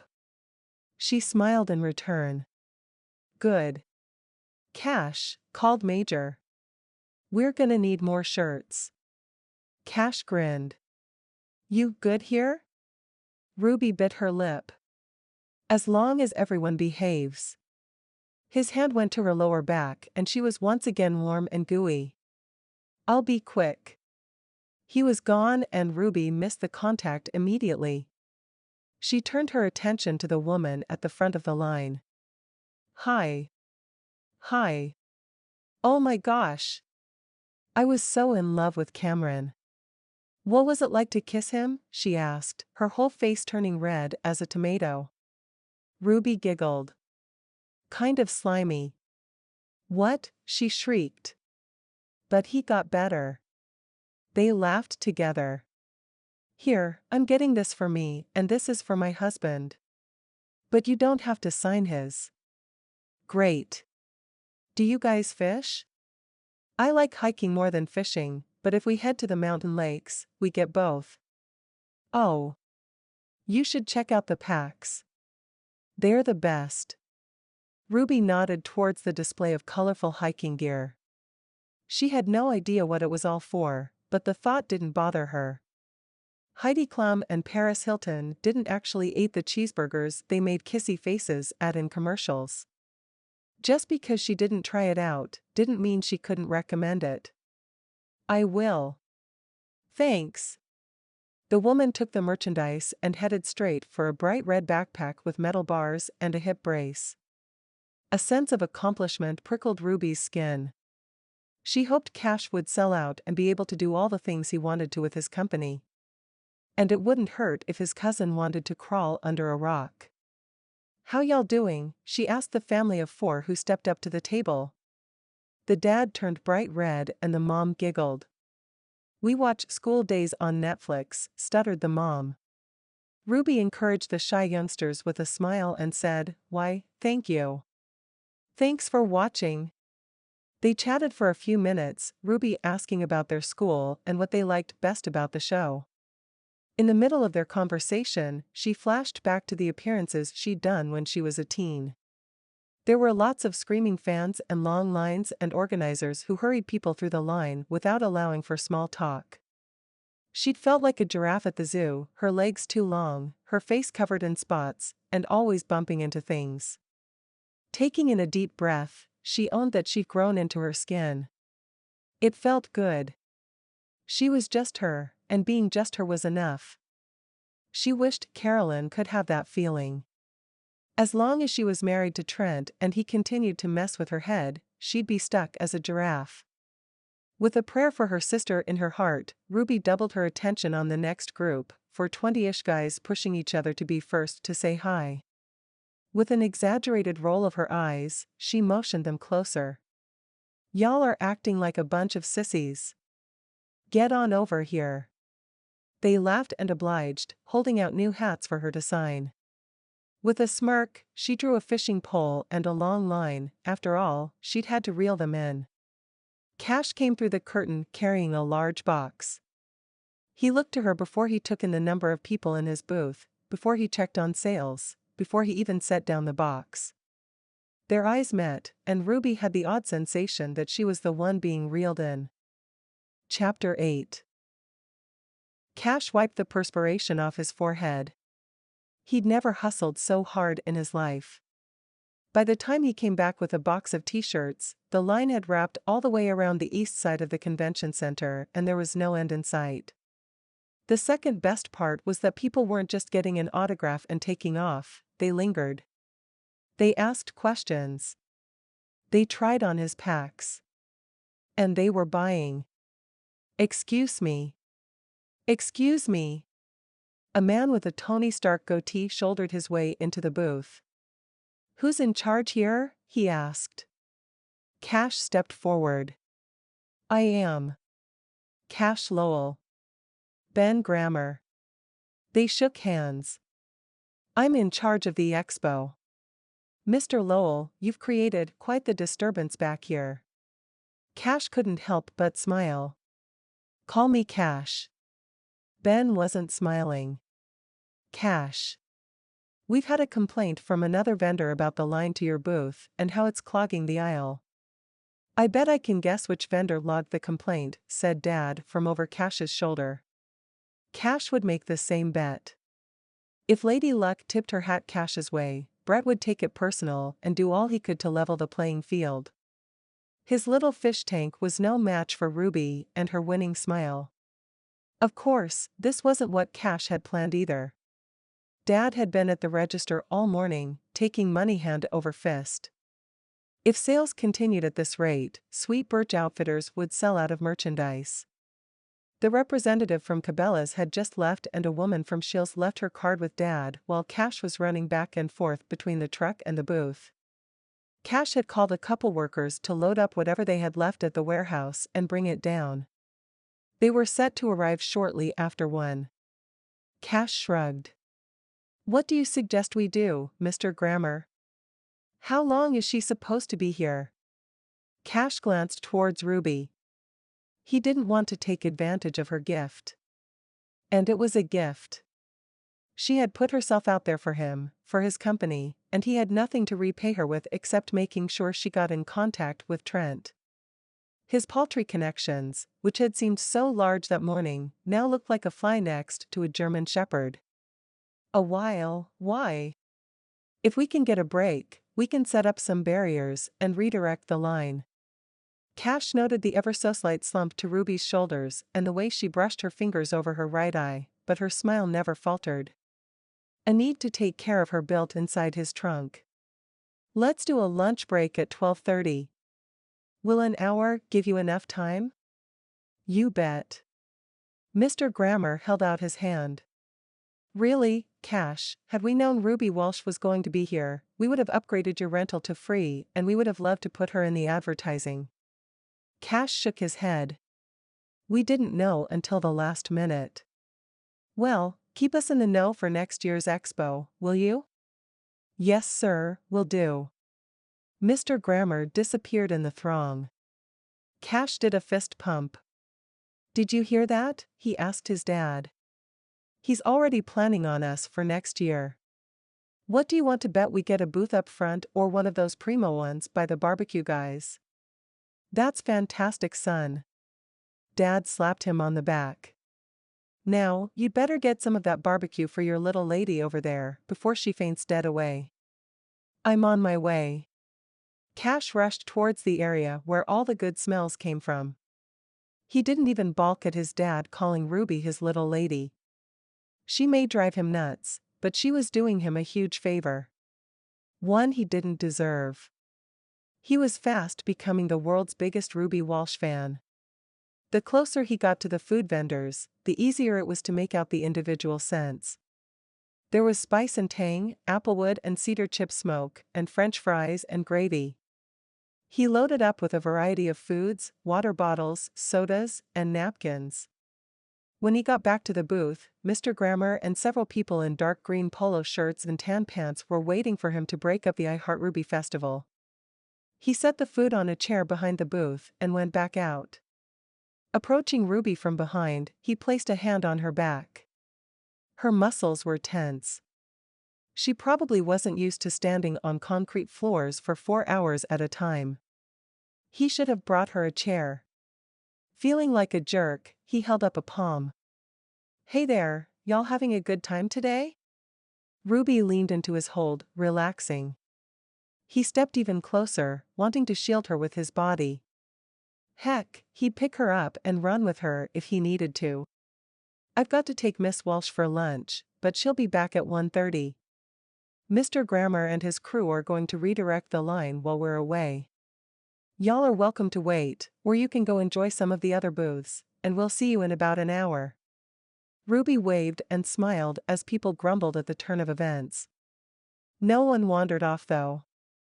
They weren't about to give up their spot in line. Cash didn't blame them.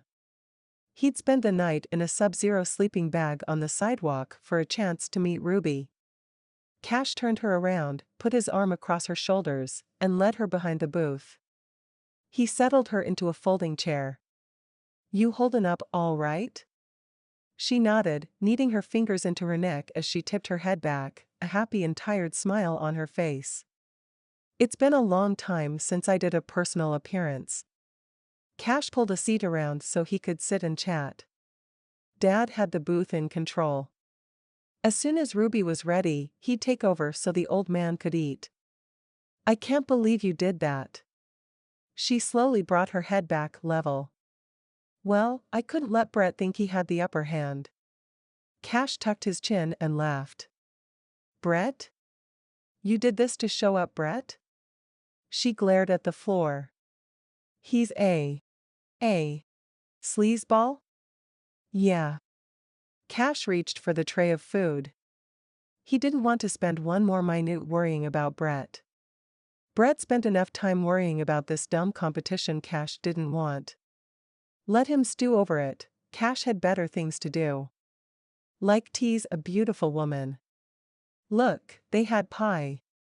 He waved his hand over the tray full of pulled beef, pulled pork, hot dogs, hamburgers, and several desserts. Ugh. She grabbed her middle. "I think the 2 slices from last night are still sitting there." 1.5 pieces, he quirked a smile. She smacked his knee. 2 pieces minus 1 crust. She took a grilled chicken sandwich and fries in a red basket off the tray. "This smells so good."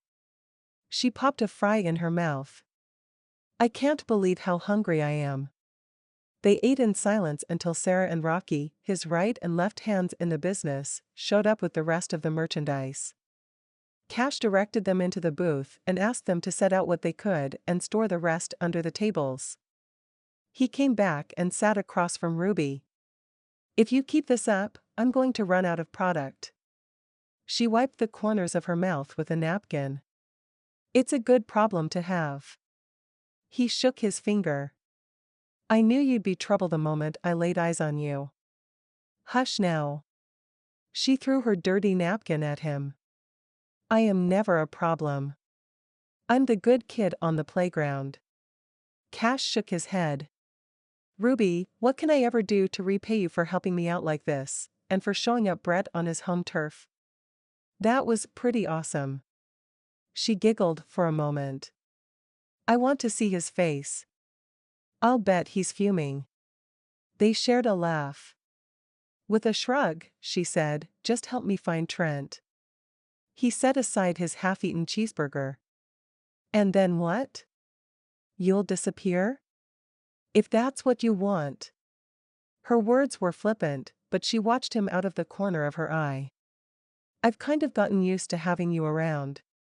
He scratched his beard. "You could go on a date with me again." She tapped her chin. "I liked Sherry." Had she missed his invitation, or was she playing dumb? She and Sherry had hit it off. "I can't tell if you're serious." She laughed.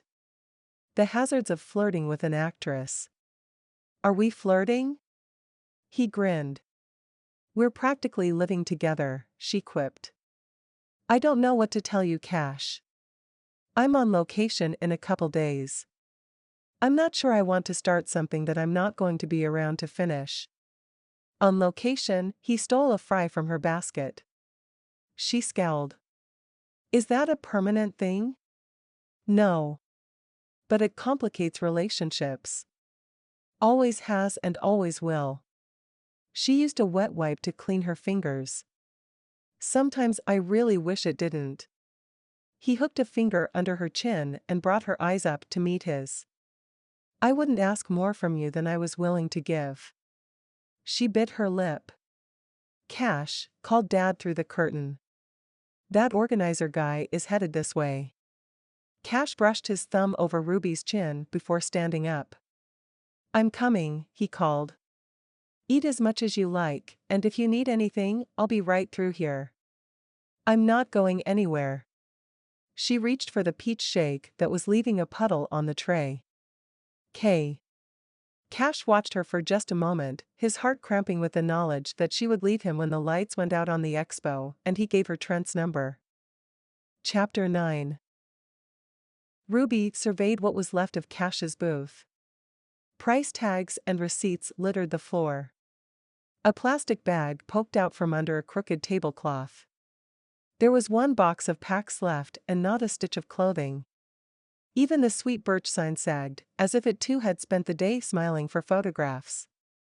Mr. Grammer had hovered around their booth on and off throughout the afternoon, dropping hints about having her back next year or signing for another event. She'd given him Bobby's card, which was the best she could do at the moment. He tucked it inside his suit coat and nodded. "Looks like we don't have much to pack," said Major.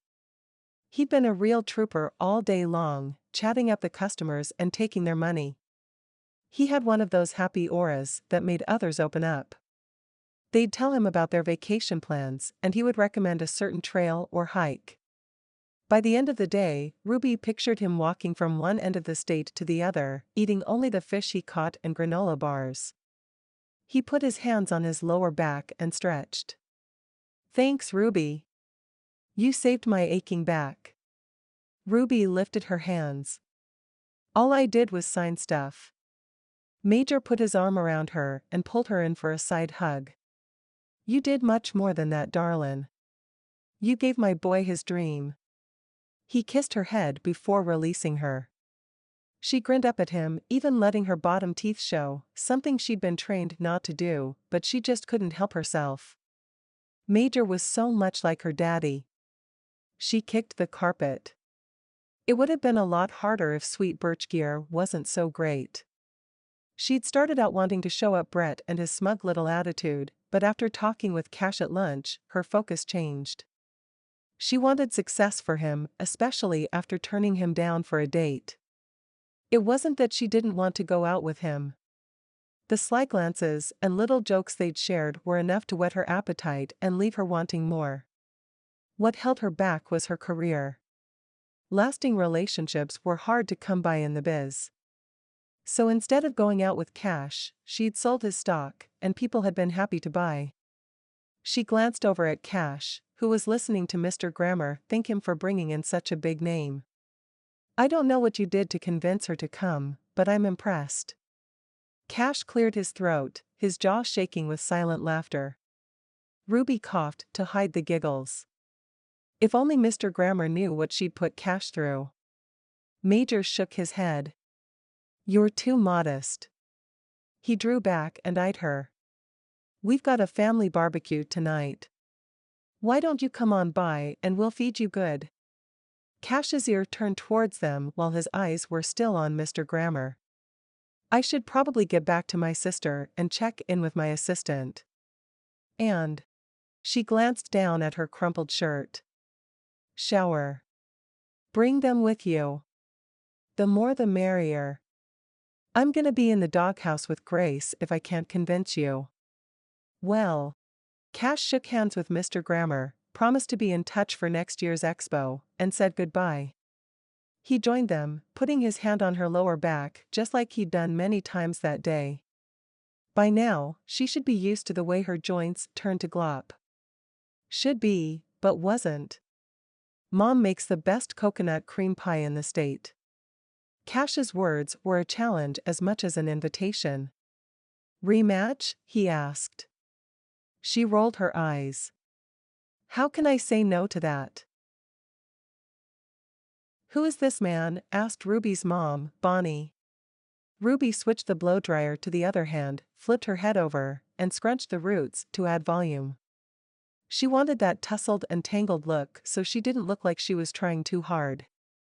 "He's Trent's boss," she yelled over the blow dryer. "I'm not sure I like this," Mama yelled back. Ruby flipped her head to the side and squinted up at her mom. "There's nothing to like." She turned off the blow dryer and straightened. "Or not like. And you're welcome to come see for yourself. Your father and I have tickets to the Magnolia Theater tonight." Mama's impromptu visit all of a sudden made sense. Her parents often met at her home before a night out. Mama had a reading nook all to herself for a few hours while Daddy finished up his golf game. He kept several suits in a spare bedroom and could be ready in minutes. Oh. Ruby had heard of the Magnolia Theater, Mark Dubois's new project. How could she not when Mark's best friend, Beau McKay, was her co-star in Egypt's Gold? What's playing? Bandstand. Ruby paused with the mascara brush and air. I didn't know they did musicals. It's their first. Mama sniffed as if the idea of a musical was bad enough, but a first one by a new theater was as questionable as unlabeled food in the refrigerator. Ruby went back to applying mascara. Mark does everything well. I doubt you'll be disappointed. If your father can stay awake, I'll be ecstatic. Ruby smiled. And you're taking your sister with you? You make it sound like we're little kids. Yes, I am taking Carolyn and Melanie and Bobby. We'll be home before curfew. She pecked a kiss on her mama's cheek. Don't you sass me, child. Getting out of the house will be good for your sister. She ran her hands up and down her arms. I have a strange feelin' about this, like it's bigger than you're lettin' on. Ruby had the same feeling, only hers was accompanied by a set of nerves and a basket of excitement to see Cash again. Amidst all the teasing and the torturing, something had happened between them. Caring about what he cared about had opened a door to a whole new bonding force. It wasn't steel cables and railroad ties thick or anything. There was just this connection that was too much to ignore. Ruby gave her a hug. We'll be fine. Ruby. Mama looked deep into her eyes. I've always wanted you to have what I couldn't. You know that, don't you? A vice tightened around Ruby's chest, as it did every time her mother brought up the subject. Her mama had wanted to be a Hollywood star and had traded her sunglasses for burp cloths. Mama had never acted as though she resented Ruby because of that decision. But she'd been driven to push Ruby into acting. She took part-time jobs to pay for Ruby's acting classes and drove hours one way for auditions. All the work paid off, and Ruby became everything her mother ever dreamed she could be. Sometimes, though, Ruby wanted a quiet family life. She wanted to be just like her mom, with 2 kids and a cocker spaniel. Admitting that out loud would cause a rift between them that may never heal. It would be like saying her mother had wasted all that time and effort, that she'd wasted her life. Ruby couldn't do that to her mom. I know, Mama. You always have. She gave her a tight hug and stepped back. How do I look? Mama took in the ruby red flats that shimmered in the bathroom lights, the tight jeans, and the loose, flowing top accented with chunky silver jewelry. Effortless. Perfect. Ruby plucked a red clutch off the bed as she glided into the hallway. Her eyes traveled over the crown molding, the wood floors, the cute side tables, and the paintings from all over the world. This home was her favorite place on earth. She couldn't believe she'd stayed away for so long. She applied a layer of sheer gloss in the gilded mirror before she met up with everyone in the living room. Are y'all ready for your first Southern barbecue? Yee-haw! Melanie punched a fist in the air. They all looked at her with raised eyebrows. That's not really a thing. Here. She swirled her finger through the air. Is it? Ruby shook her head. But we could always tell people it's a California thing. Y'all are weird enough as it is, they'd believe us. Carolyn shoved Melanie's shoulder as they crowded out the front doors. We are not the weird ones. Ha, said Bobby and Ruby at once. Hey, you're supposed to be on my side. Melanie scowled at Bobby. Aren't you from SoCal? Born and bred. He offered his arm to Carolyn and they headed for Ruby's convertible parked out front. I think I've found my inner Southern gentleman amidst the mint juleps and magnolias. Ruby got behind the wheel. Bobby's designer casual jeans, polo shirt, and recent haircut did give him a Southern shine. She didn't think she was the only one who noticed, either. Carolyn's cheeks had gone rose-petal pink when he held the door for her. She didn't know if she should step in and move things along with the two, or step out and see what happened. They put the top up for the drive out to the lake so the girl's hair would stay where they wanted it. All Cash had seen her in was baseball hats, and she wanted him to see a woman, not a buddy who followed him like a lost puppy. Chapter 10.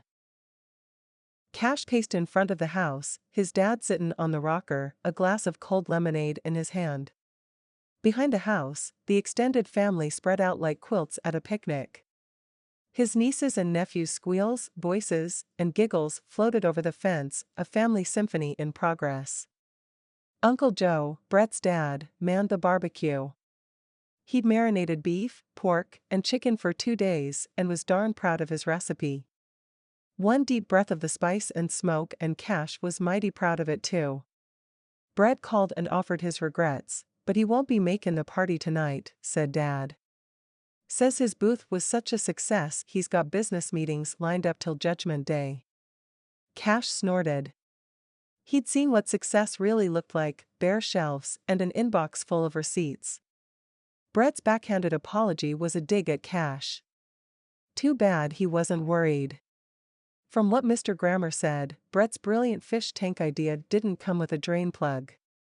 He's having to empty 350 gallons of dirty water by bucket. Major chuckled. I'll be darned. That boy always did know how to make himself sound important. Cash nodded, his gaze trained on the break in the bushes where the pavement met the dirt drive. She'll be here soon enough, son. You're not going to make her drive any faster by wearing a path in my porch. The sound of rubber crunching on gravel had Cash's chest swelling with hope. The words "she's here" brushed across his mind like the soft caress of a woman's hand, something he'd been thinking about for most of the day. He trotted down the steps and opened Ruby's door as she pulled the keys from the ignition. Well, hello there. She grinned up at him, and Cash took a second to remember how to breathe. With her blonde hair looking like someone had dug their fingers into it while kissing her soundly, she was a sight. He offered his hand to help her from the vehicle. Hello to you too. She took his hand, all softness and grace, and he pulled her up and right next to him. She tipped her chin, and he had the crazy desire to kiss her hello, how are you, and hang on a second before letting her take another step. A car door slammed, and it was only then that Cash realized there were other people in the vehicle. He stepped back, allowing Ruby out so he could shut the door. The clicking latch did good things to his heart. That click meant Ruby was going to stick around a while.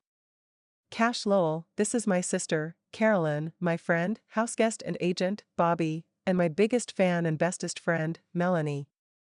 Nice to meet y'all. He nodded at each in turn. This is my dad, Major Lowell. Melanie skipped up the steps and pecked a kiss on Dad's cheek. Major? Is that a title or a name? A name. I was Private Major Lowell, ma'am. He offered a salute and Melanie giggled. I'm glad y'all could make it tonight. You'll make Grace's week be in here.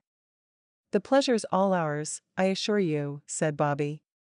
Cash caught a quick glance between him and Carolyn and wondered if there was more to this houseguest than pure intentions as far as Ruby's sister was concerned. It was none of his never mind. However, Bobby might be part of the reason Ruby was working on this divorce so diligently. Grace, Dad called towards the screen door. We've got guests.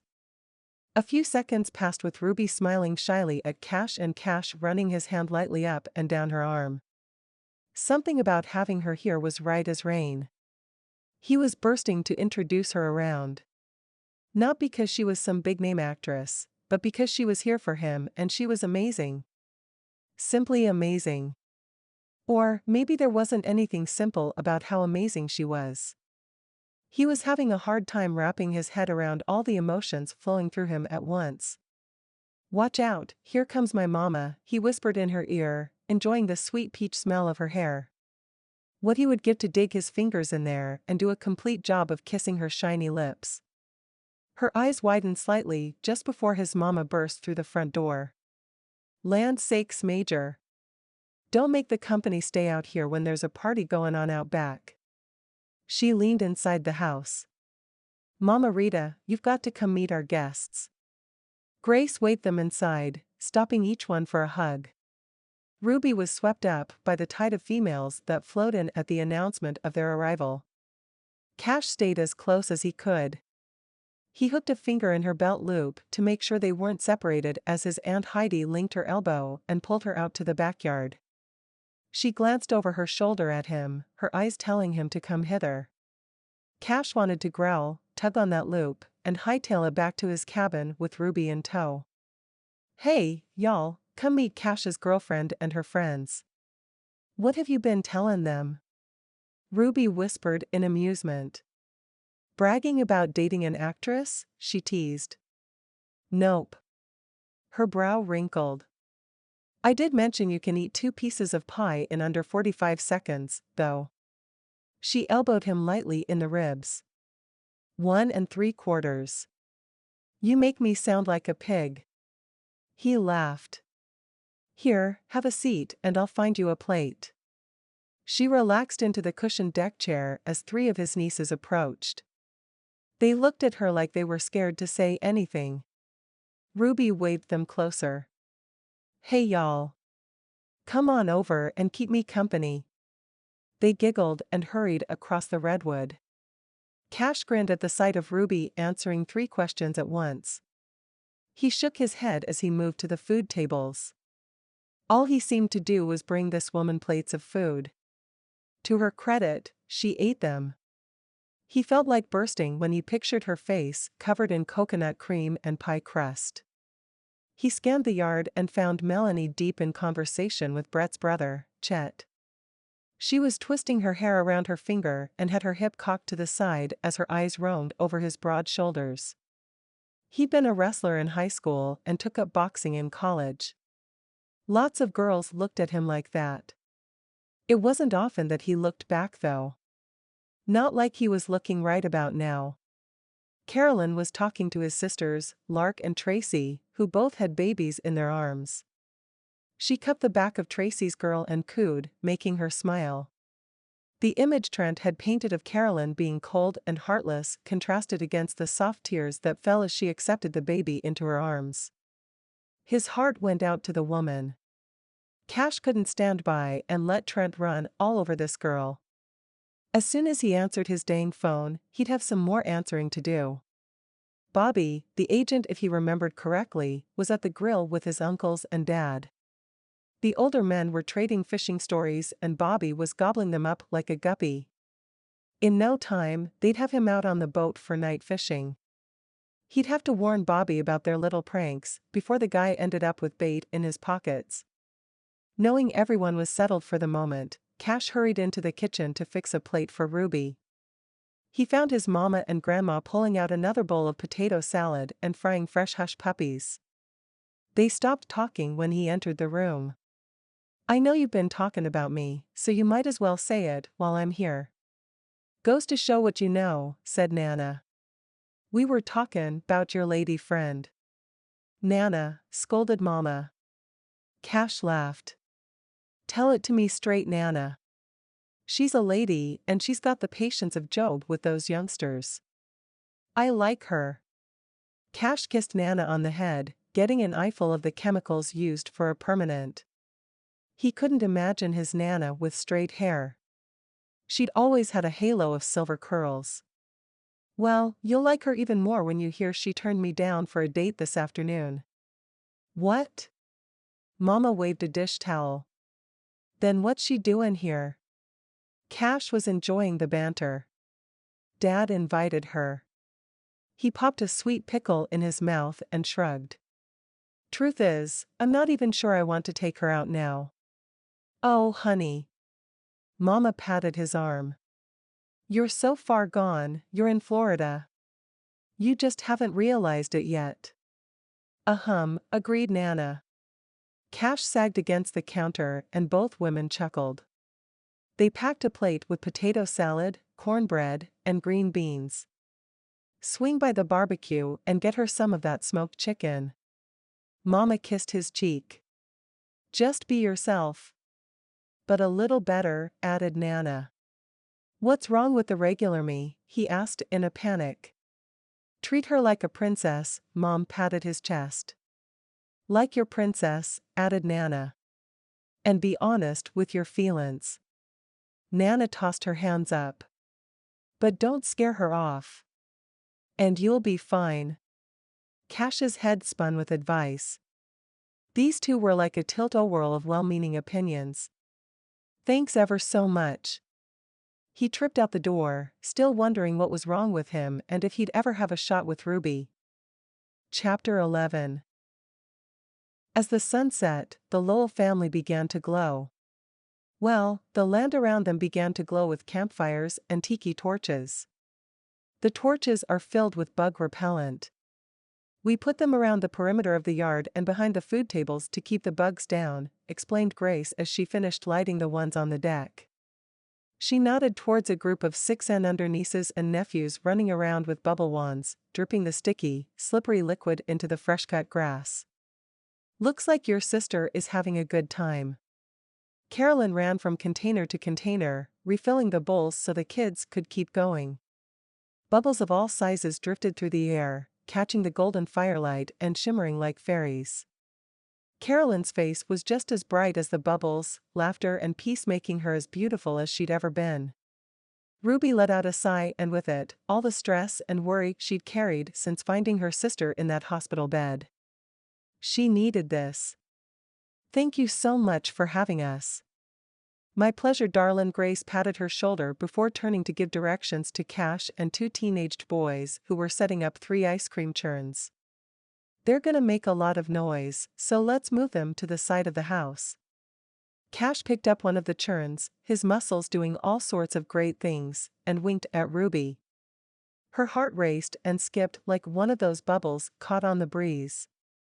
Cash was unexpected. He was serious about his business and yet still able to relax and play frisbee with his nephew, or hook his arm around her middle as she ran with a football and carry her back to his end zone. She hurried down the steps towards Carolyn, knowing she needed to redirect the directions her heart wanted to take her head. Opening a relationship with Cash wasn't an option. In the end, her heart would pop just like one of those bubbles when it rose too high. Bobby was in a high-intensity round of horseshoes with a group of older men in suspenders and plaid shirts. They all had on sweet birch outfitter hats with worn brims. Melanie was in the house, soaking up frying tips from the ladies, who were all too excited to have a young woman to heap their knowledge upon. The Lowell family had indeed opened their arms to her and her friends, and she could easily see herself here on a regular basis. A 3-year-old boy held his wand out to Carolyn. She blew a bubble that popped on his shirt. He squealed and ran off, laughing so hard he tripped over his own toes. His mama scooped him up and blew a raspberry on his cheek. Carolyn sighed and plopped into a camp chair. Ruby took the seat next to her. Your cheeks are rosy. Carolyn pressed her fingers to her face. I am plumb worn out, and it feels wonderful. Ruby smiled. I'm glad you came. Carolyn nudged her knee. I see the way you're looking at that fine gentleman over there making ice cream. Ruby nudged her back but didn't comment. Carolyn laughed. Come on, he's cute, admit it. He's cute, all right, but I can't. I'm going out of town for a while. So what? So, this is what happens when I meet a cute guy. We date while I'm in town and then I'm on set and things fall apart. It's my life. It doesn't have to be. What do you mean? I mean, you get a choice in this. Carolyn watched 2 girls swirl their bubble wands in the pan. They were running out of bubble mix. Remember when I came to see you in California a couple years ago? That was great. They'd done a whole bunch of touristy things and hit a few spots only the Hollywood elite could get into. It was the first time they'd connected as adults and friends. Putting Carolyn on the plane to get home was the hardest goodbye she'd had to say to her baby sister. Yeah, but I kept looking around your place wondering why it was so empty. I'd never pictured you living alone, secluded from the world. You are so full of life and love. That's why the camera loves you, it picks up on all that. You command the stage and then toss your goodness out there for everyone to have. It's breathtaking. What are you saying? I don't rightly know. She cleared her throat. I think I thought this, she waved her arm around. Would be what visiting you would be like. Ruby brushed her hair off her face. This was Mom's dream for you. She was so happy when you were. Ruby stopped talking before she stepped in a pile of darn tears. Carolyn tucked her hair behind her ear. The movement was purposeful, as if she didn't want to hide what she was about to say. I was thinking of going back to school. I want to be a teacher. Kindergartners. Really? Now that the idea was put up in words, it made perfect sense. Really? I think that suits you just fine. Carolyn scanned the gathering. She licked her lips. I think Cash suits you. We just met. She was just getting started on the list of excuses she'd compiled. You've known him almost as long as I have. And yet you've met his parents, his nana, and all his cousins. It took Trent 6 months to introduce me to his brother, and that was a chance meeting at the Piggly Wiggly. We'll get you that divorce if I have to drag him to the courthouse by his ear. Then you can put that son of a gun behind you and become an amazing kindergarten teacher. Carolyn squared her shoulders. I plan on it. Oops. Looks like the bubbles are gone. Now what? This was the first party she'd been to that didn't have an event planner with a headset directing guests to the next activity or meal. Everyone just sort of relaxed, knowing it would all get taken care of at some point. I think they said something about ice cream. Carolyn twisted in her seat to look at the deck. The kids heard her comment and ran screaming towards the side of the house where Cash had paper bowls and spoons. His niece grabbed onto his leg. I want peach. I want to hear those princess words. Cash held the bowl out of her reach. She screwed her face into a look of disapproval that had Ruby laughing from clear across the lawn. Uncle Cash, may I please have peach ice cream? She cooed. Ruby blinked, half expecting her to bat her eyelashes at him. You'd better watch out for that one, she warned under her breath as Cash gave over the ice cream. Everyone was gravitating to the fresh soft serve like a wave of ice cream lovers. Ruby wrapped her arms around her middle, taking in the sense of family. Failing at every relationship meant this kind of gathering was well beyond her reach. Putting the thoughts aside was much easier than dwelling on what she couldn't have. But something Carolyn said had taken root in her mind. She did have a choice in all this. Looking back, she had acted with the single-minded determination that her career had to take first priority. That was the way to get ahead, to land the big roles, to make the huge paycheck and secure the residuals, to be the star. Could she balance her demanding schedule and a boyfriend or, gulp, a husband and family? Some actors only took 1 or 2 roles a year, giving themselves several months in between. Mark Dubois had relegated himself to Slade McCoy. 1 movie every 18 months so he could spend time on his Waters Without Borders project. Why couldn't she do something like that? Others took their family on location with them, their kids homeschooled and happy. She spun in a circle, seeing a laughing child with an ice cream goatee, Grace's arm around her daughter, Major shaking his head at something his brother said, and Cash dishing out ice cream like he worked at Baskin-Robbins. If she really wanted a family, why couldn't she have one? Why couldn't she have all this? The party slowed down around 10. The kids were either asleep or wishing they were and protesting loudly about the situation. Parents were stuffed, content, and ready to tuck little piggies into bed with a happy ever after story. Mama Grace wrapped Ruby in a hug so snug. You come back. I don't care how long you're gone, there's always a scoop of ice cream waitin' with your name on it. Ruby hugged her back. Thank you. I had the most peaceful, fulfilling, happy Wonderful time. Grace kissed her on both cheeks and gave her a little shove towards Cash, who was waiting for her by the screen door. He pushed it open with a creak and a seductive little smile she hoped Grace hadn't seen. "You comin' to my place?" he asked as his hand trailed down her back, coming to rest in a whole nest of lightning bugs and sparklers. Trent could show up at any minute. Ruby bit her lip. She leaned up against her car door, hoping her 3 best friends inside were classy enough not to eavesdrop. She had to find Trent, but spending the night at Cash's was knocking on trouble's door. Cash put his hand on the top of her car, leaning close enough that she could smell the sweet cream mixed with his cologne. "I'm not sure that's a good idea," she admitted. "Why? Because you find me irresistible?" She played with a button on his shirt, not able to meet his gaze. "You would think that. Tell me I'm wrong." He kissed her cheek, his warm breath skittering across her skin and lighting a fire that she knew could burn long and low if she didn't stamp it out. "I'm coming over." "Yeah?" He ran his hands through her hair. She pushed him back far enough that they could make eye contact. "And I'm sleeping on the couch." "Of course, darlin'. I wouldn't have it any other way." "Uh-huh." She wasn't sure if she believed him. "Hey, my mama would skin me alive if I took advantage of a sweet little thing like you." Ruby laughed. "Now that I believe." She pushed him back and this time he gave her room to get into the car.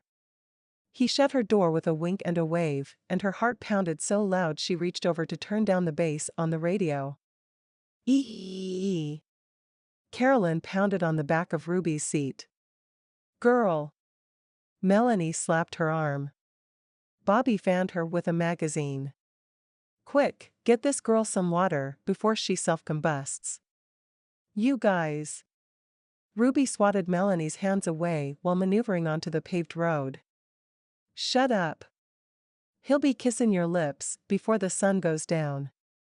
"Ain't that lovin' you, baby?" Carol sang. Ruby swerved to miss a box in the road, throwing Carolyn into Bobby and putting an end to her singing.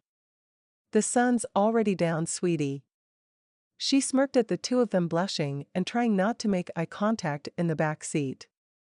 "Come on, you want to, you know it," pressed Melanie. "I can't."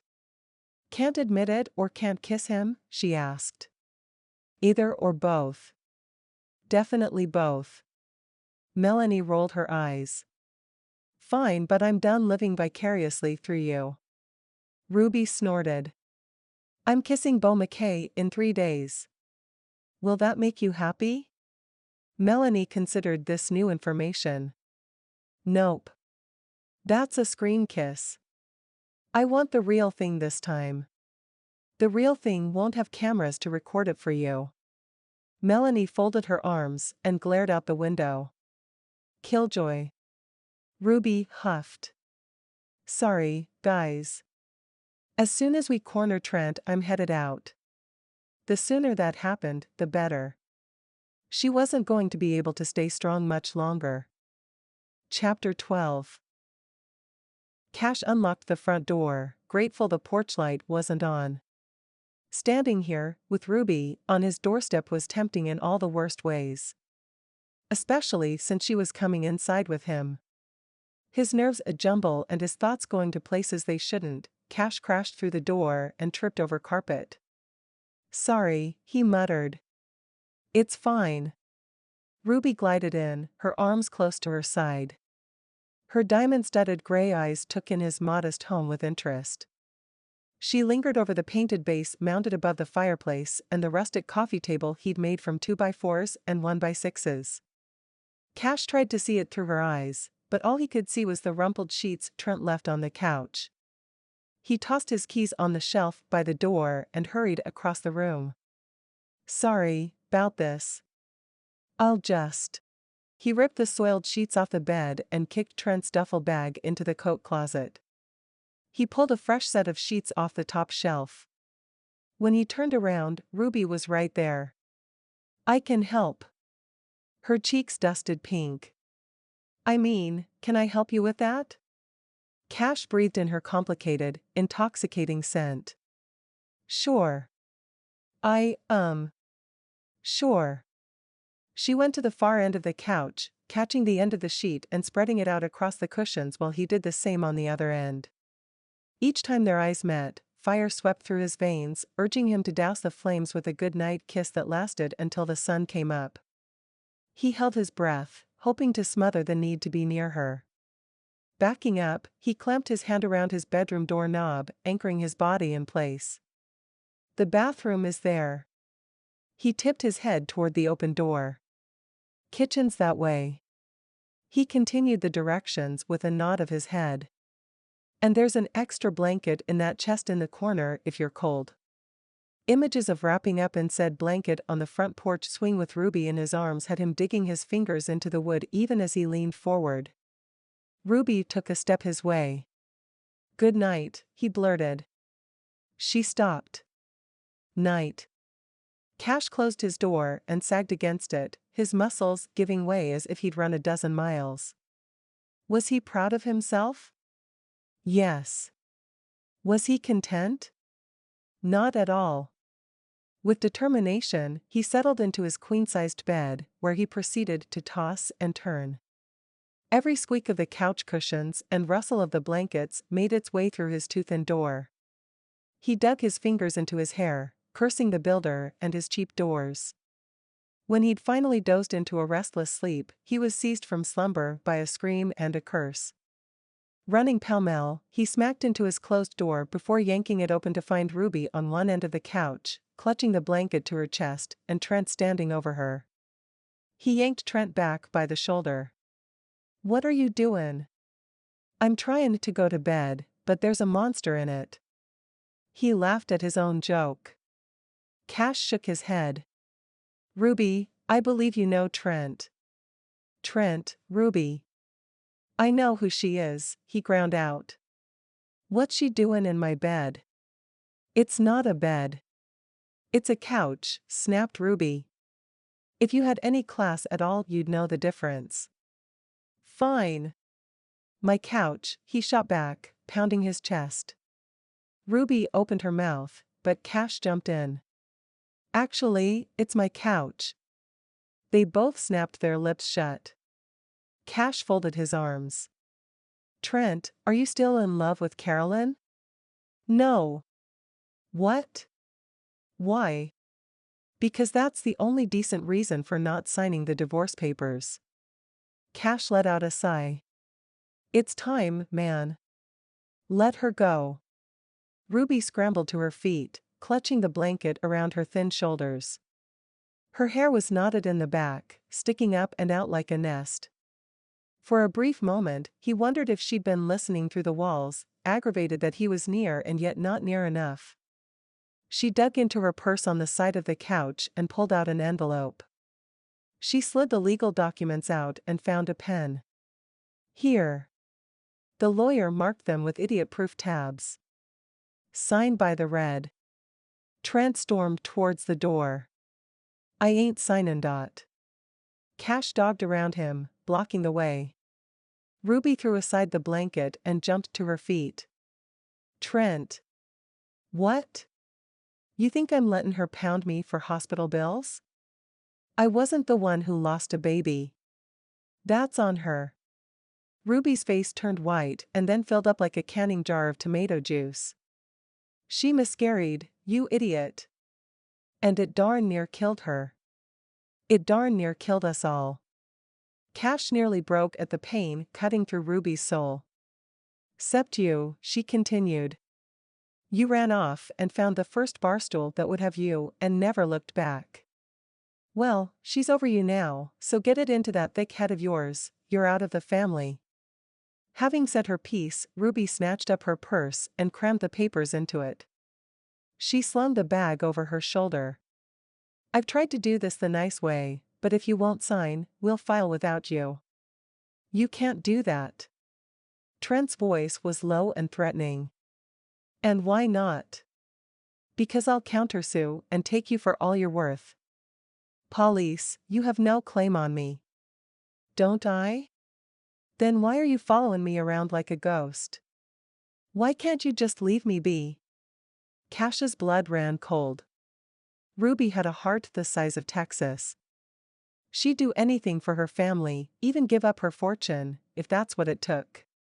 He wondered how much of what Trent said was hot air blustering up a storm of trouble.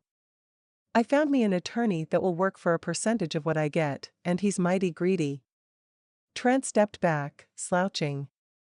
He says Carolyn should have taken better care of herself and the baby. Says she's caused me emotional pain that I should be compensated for. Cash's fingers coiled. After watching Carolyn tonight as she held his niece close to her chest and swiped silent tears, all the while cooing and laughing at the baby, he knew Trent was a bushel of lies and a peck of trouble. Ruby adjusted her purse. There aren't enough bad words to call you, Trent Hill. Why don't you try? I can add that to my list of emotional damages. Sign the papers, growled Cash. You can't make me. Trent eyed him up, all the while, Cash felt himself getting bigger as the anger built. Soon enough, fear shimmered across Trent's features. You gonna fire me or hit me? Cash advanced, the rational side still in control, for the moment. Neither. But you're gonna sign those papers. Why would I? Jennifer Shekel. Cash pulled out the one card he thought he'd never have to play. Trent went positively green. The alcohol, the months of lies, and the realization that he didn't have a prayer's chance in Hades of getting what he thought he was due flashed across his face and drew it into a tight knot. Sweat poured down his temples. He groaned, leaned over, and threw up right there in the middle of Cash's living room. Neither Ruby nor Cash made an effort to help him. Ruby covered her nose and stepped back. After he'd spent himself, Trent gasped for air. Give me the pen. I'll sign. He wiped his mouth with the back of his hand, and Cash made a face. Ruby laid the papers out on the coffee table. She stayed firmly on her side and pointed. Here. Trent made a sour face, like he was going to puke again. He closed his eyes and took several long and slow breaths. Cash wished he'd done that the first time, because it seemed to calm his stomach as well as his head. He finally signed the first line with a heavy hand, tearing at the pages. And here. Scratch. Here. Scrape. This went on for about 30 seconds, draining the fight out of the room and out of Cash. When he was done, Trent's gaze could have cut ice. I'm tired. He jerked his chin toward the couch. Heck no. Then I suggest you get on find in yourself a new place to stay. But you said. I said I wasn't firing you.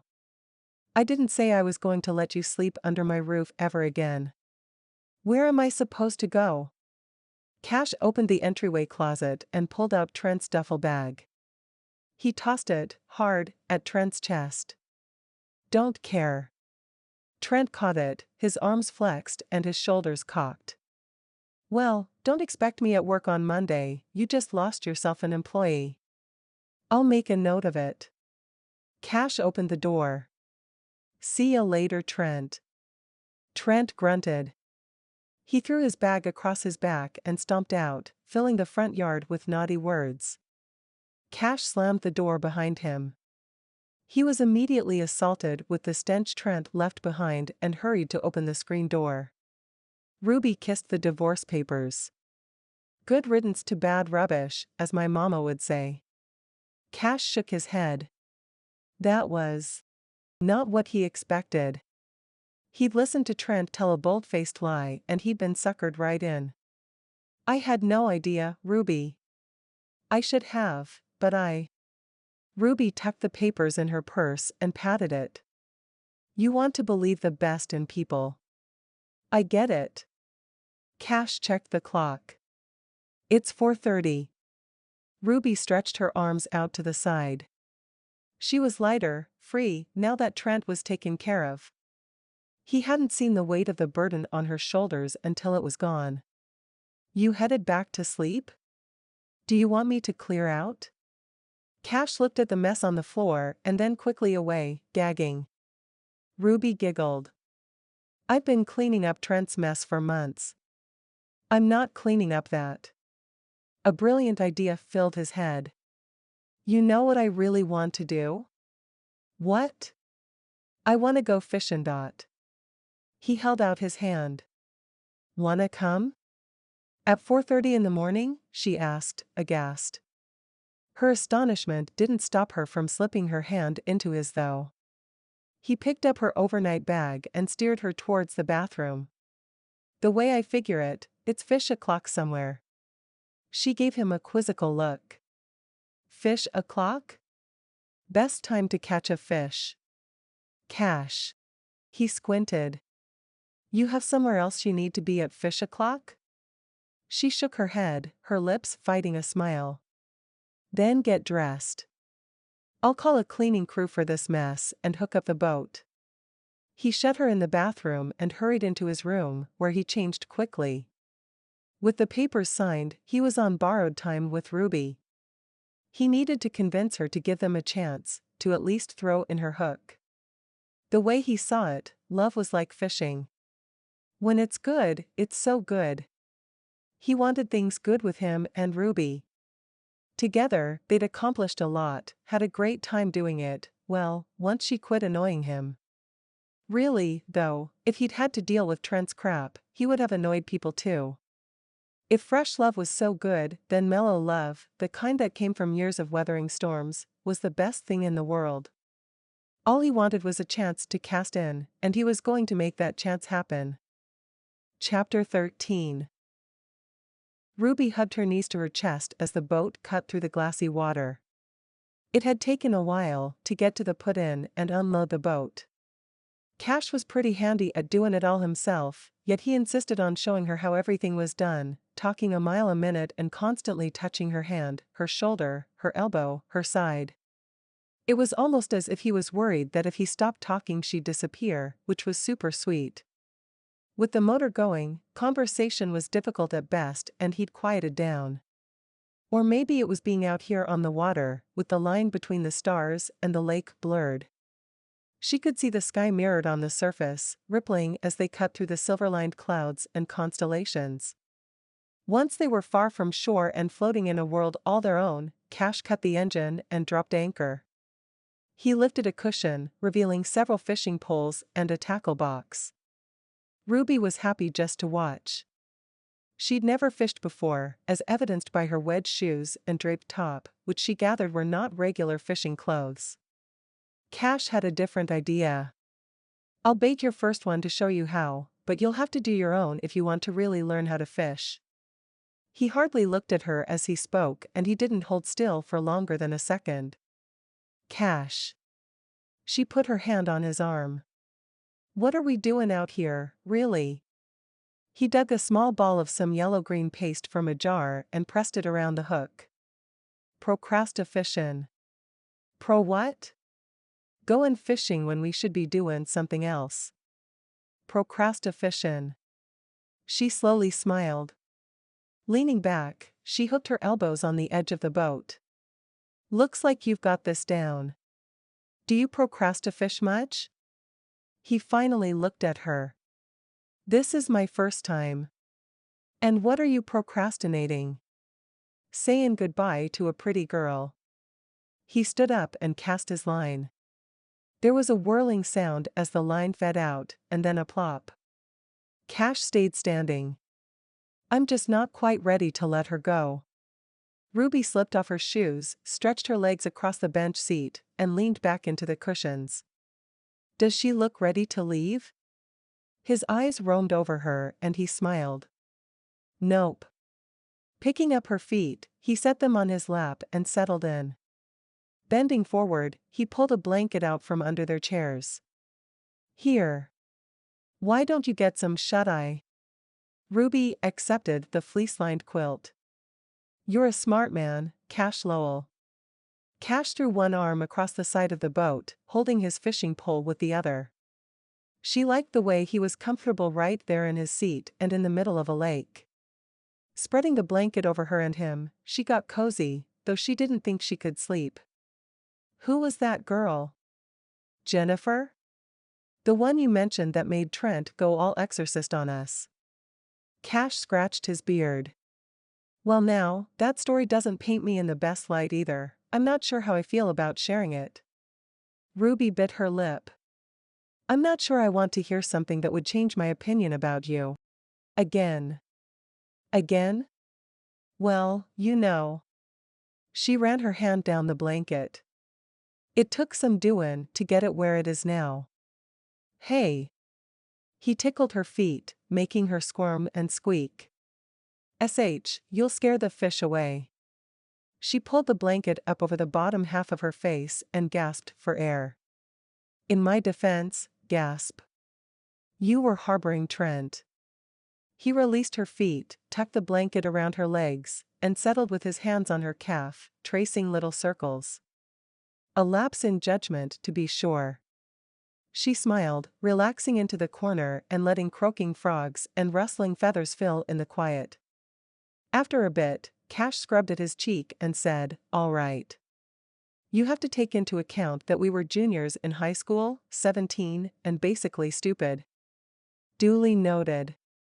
Prom was coming up and I guess Jennifer wanted me to ask her.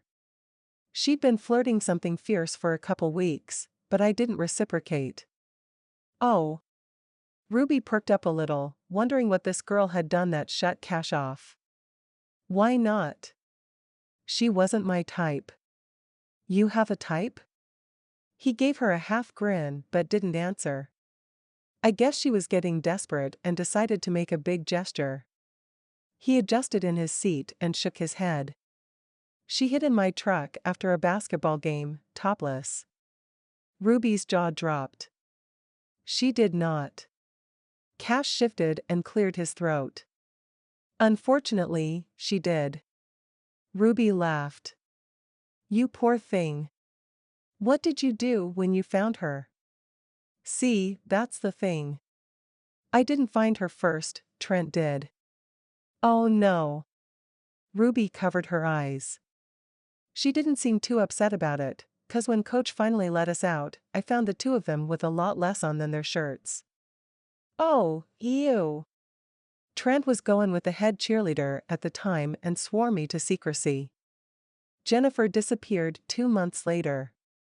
When I confronted Trent about it, he said she'd gotten pregnant and that she went off to have the baby. He never heard from her. I don't know why, but it haunts him in a way few of his misdeeds ever do. Ruby rolled her shoulders. Well, he's just a bull out to pasture, isn't he? At least he married Carolyn.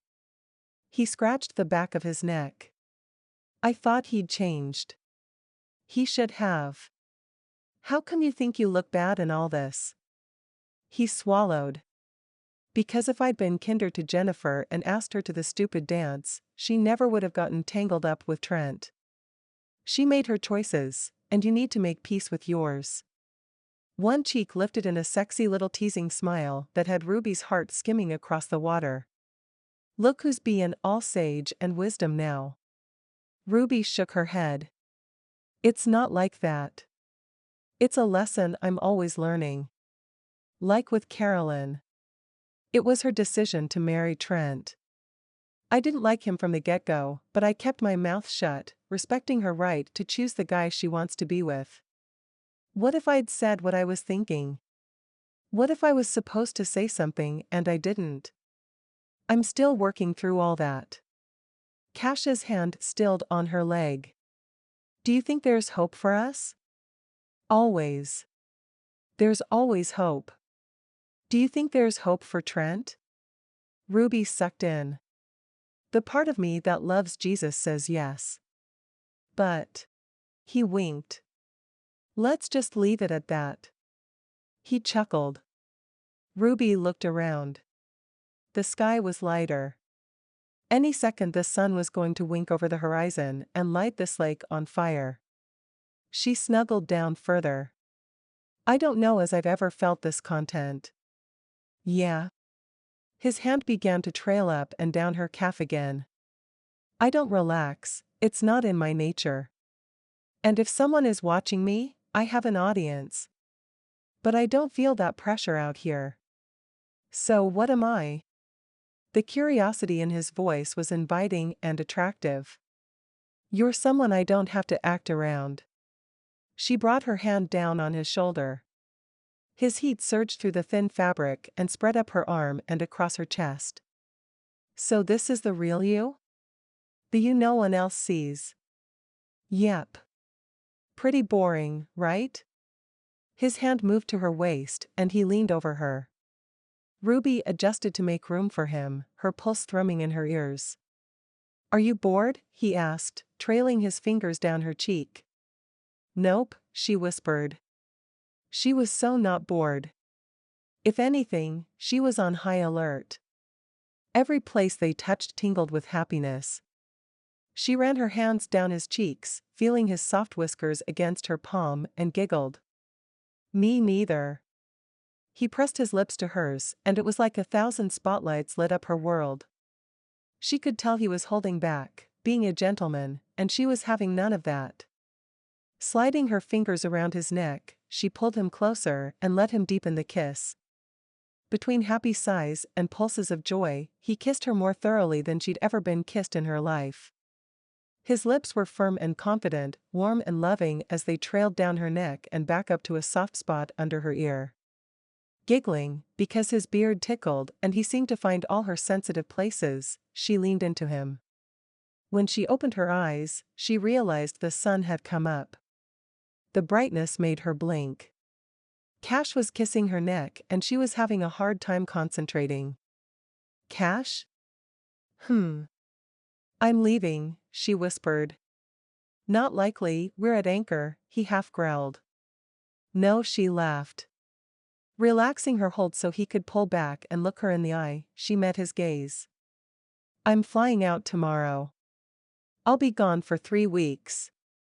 He brushed a stray hair off her forehead, taking her in like he couldn't soak up enough of her. "You're coming back, though, right? For a month, and then we're on location again." Cash sat up, pulling her with him. The blanket had fallen to the bottom of the boat, but with the sun up and all the kissing they'd done, neither of them reached for it. "So we'll have a month and then see what happens." "Are you saying you're in this?" Ruby wanted him in so badly, but he had to know what he was getting into. She knew. She knew it was a road that only led to heartbreak, because she'd traveled that stretch of life's highway before. But for Cash, she'd take some wonderful before it all fell apart. "Because I need to know what we're doing here, I can't leave with a half-open door." He kissed her hair. "You didn't say half-shut door." "I'm talking that is a good sign for us." She grabbed the front of his shirt, not wanting to ever let go. "I've been here before, Cash.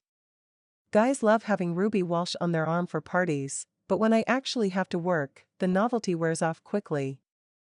I don't think that could happen with you. This girl, the one in my boat right now, that's the girl I want to be with.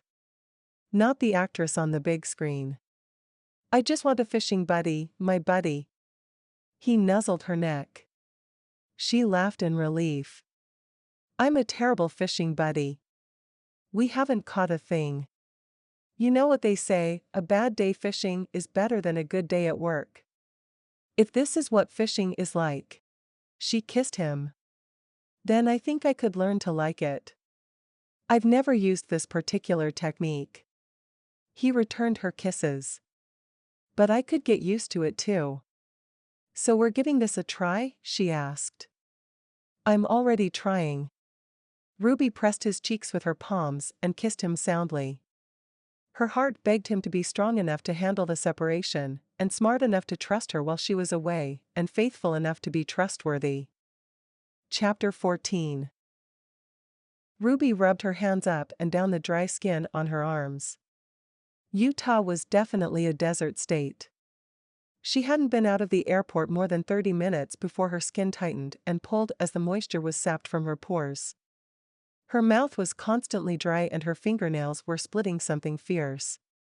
The drive from the Salt Lake International Airport to Moab, Utah, had taken a little over 4 hours. The Rocky Mountains were just as beautiful as she remembered from family ski trips when she was a preteen, before her stint on school days. The town car cruised down the I-15 freeway, its darkened windows shielding her from the looks of curious motorists. Her lips lifted into a soft smile as a child in a car seat waved at the driver. He waved back, never taking his eyes off the road. The densely populated Orem and Provo valleys gave way to lush, neatly laid out apple, peach, and cherry orchards that faded quickly as they turned east in Spanish Fork and headed into the mountains. Pretty soon, those faded into white sands and sparse exits.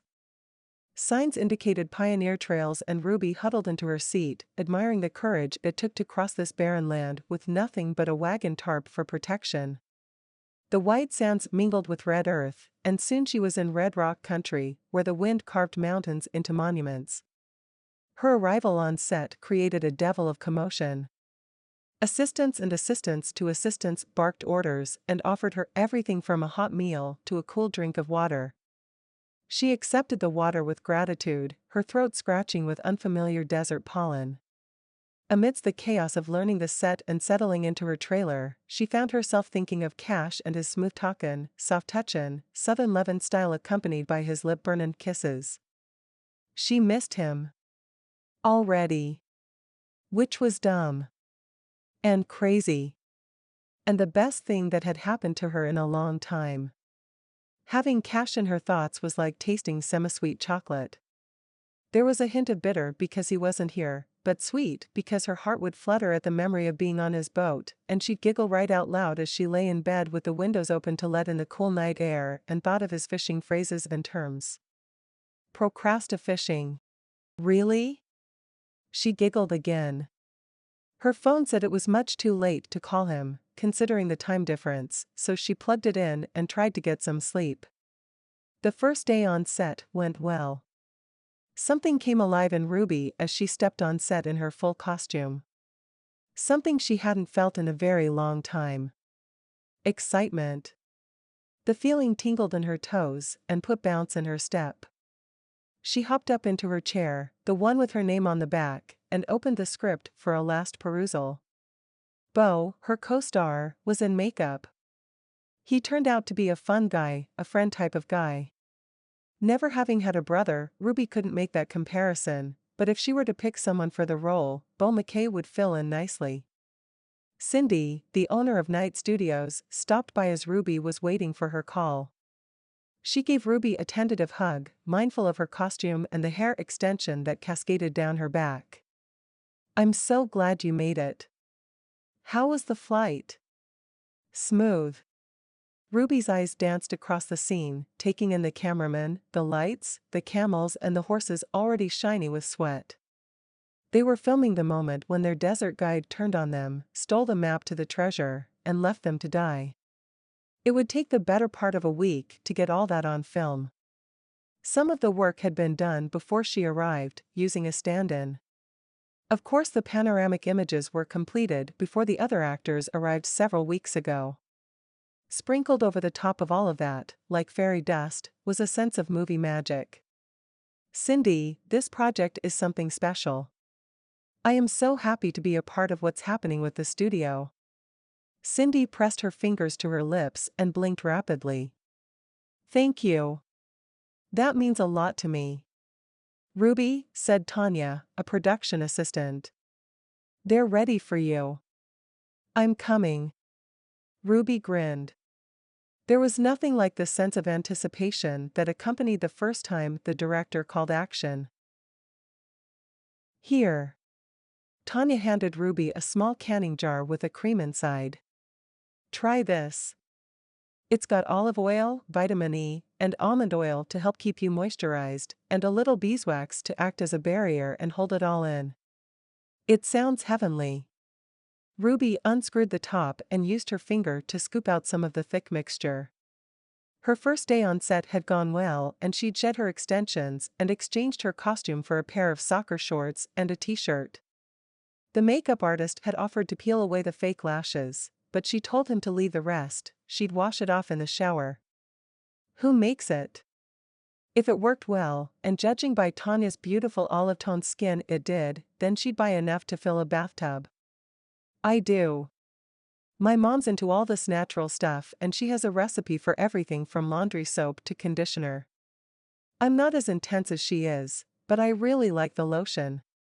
Ruby rubbed the oily substance into her hands, surprised at how quickly it absorbed, leaving her skin soft but not greasy. It feels amazing. Can I buy some from you? This might last a week. Tanya grinned. No way. Beau is taking some home and giving it to Letitia Green for her all-natural skincare line. Have you seen it? Ruby nodded. I love their pineapple soap. My favorite is the pumpkin spice, but they only have it available in October and November. She sighed. Anyway, if all goes well, I'll become a supplier. That's fantastic. Yeah. Don't worry about paying for it. I'll bring you a bigger bottle in a couple days. Thanks. Ruby screwed the lid back on. Would that be a full-time business? Eventually. I hope so. But. Ruby waved to the set. What about this? Tanya grabbed a basket and began gathering the props left out. They had finished filming about 30 minutes ago, and the more expensive items would be locked up for the night. She glanced around. I haven't told many people because it's so early, but I'm expecting. She patted her stomach. I could build this business and be at home with my baby, so. She shrugged. Congratulations. Ruby hopped up and hugged her. That's the best news I've heard all day. Thank you. We're really excited. This is our first. They talked for a few more minutes before Tanya got called to help organize the portable storage unit on site. This was the first time Ruby had talked about babies without falling to pieces since Jelly Bean. She pressed her hand over her chest, wondering if the ache would ever go away. Strangely, she didn't want it to, didn't want to let go of the connection she felt with her angel niece. After saying goodbye, Ruby headed towards her trailer.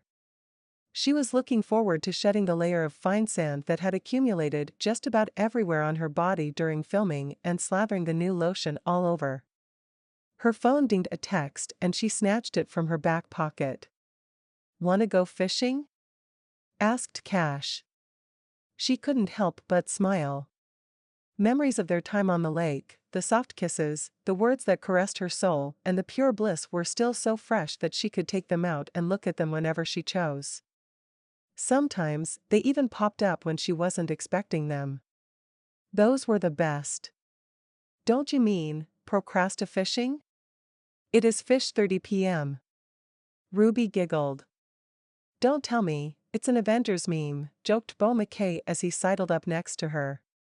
Until recently, Beau was Atlanta's hottest playboy.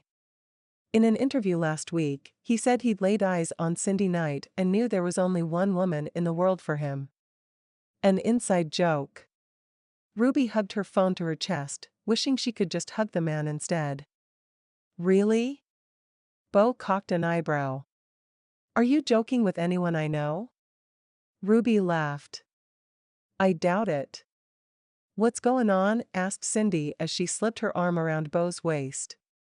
He dropped his arm across her shoulders and kissed her hair. Ruby smiled. These two were so in love it shot out from their fingertips. Picturing herself and Cash doing the same thing was all too easy. Ruby's got herself something going on with a mystery man. Beau winked at Cindy.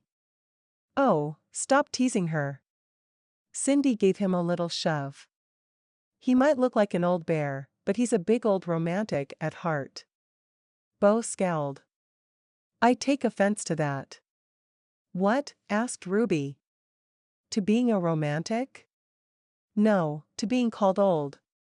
Cindy rolled her eyes and the girls laughed. Beau had some gray at his temples, but according to the gossip rags, it only made him more distinguished and handsome. A few weeks ago, Ruby would have considered Beau and Cindy's relationship doomed.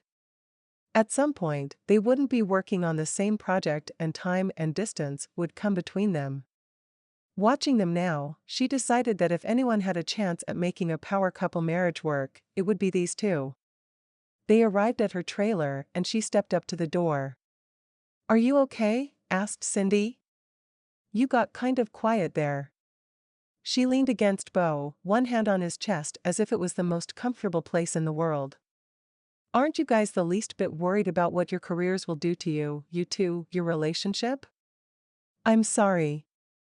She shook her head. "It's none of my business. It's just." She looked down at her phone. "You're worried about you and Mystery Man?" filled in Beau.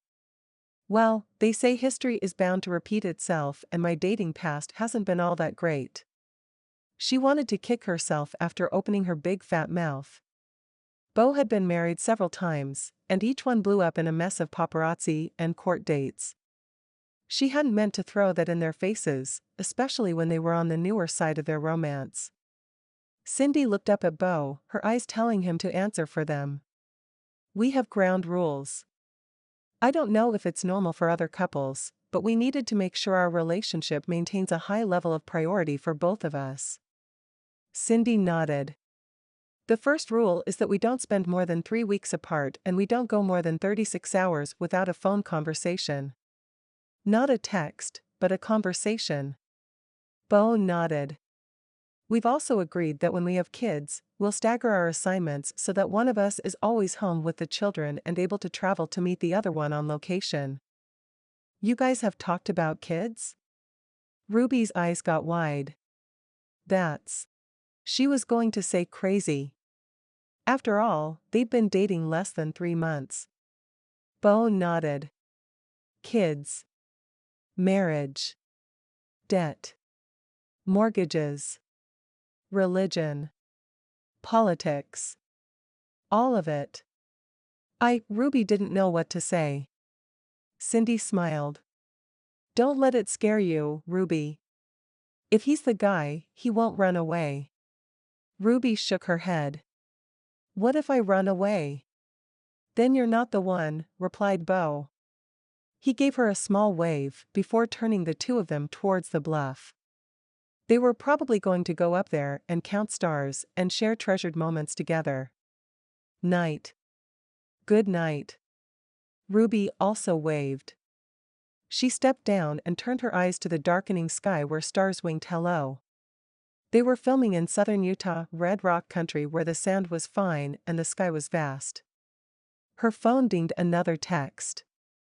"When you get back, we'll go fishin' in the dark." Instead of typing out a response, Ruby hit call. "Hello?"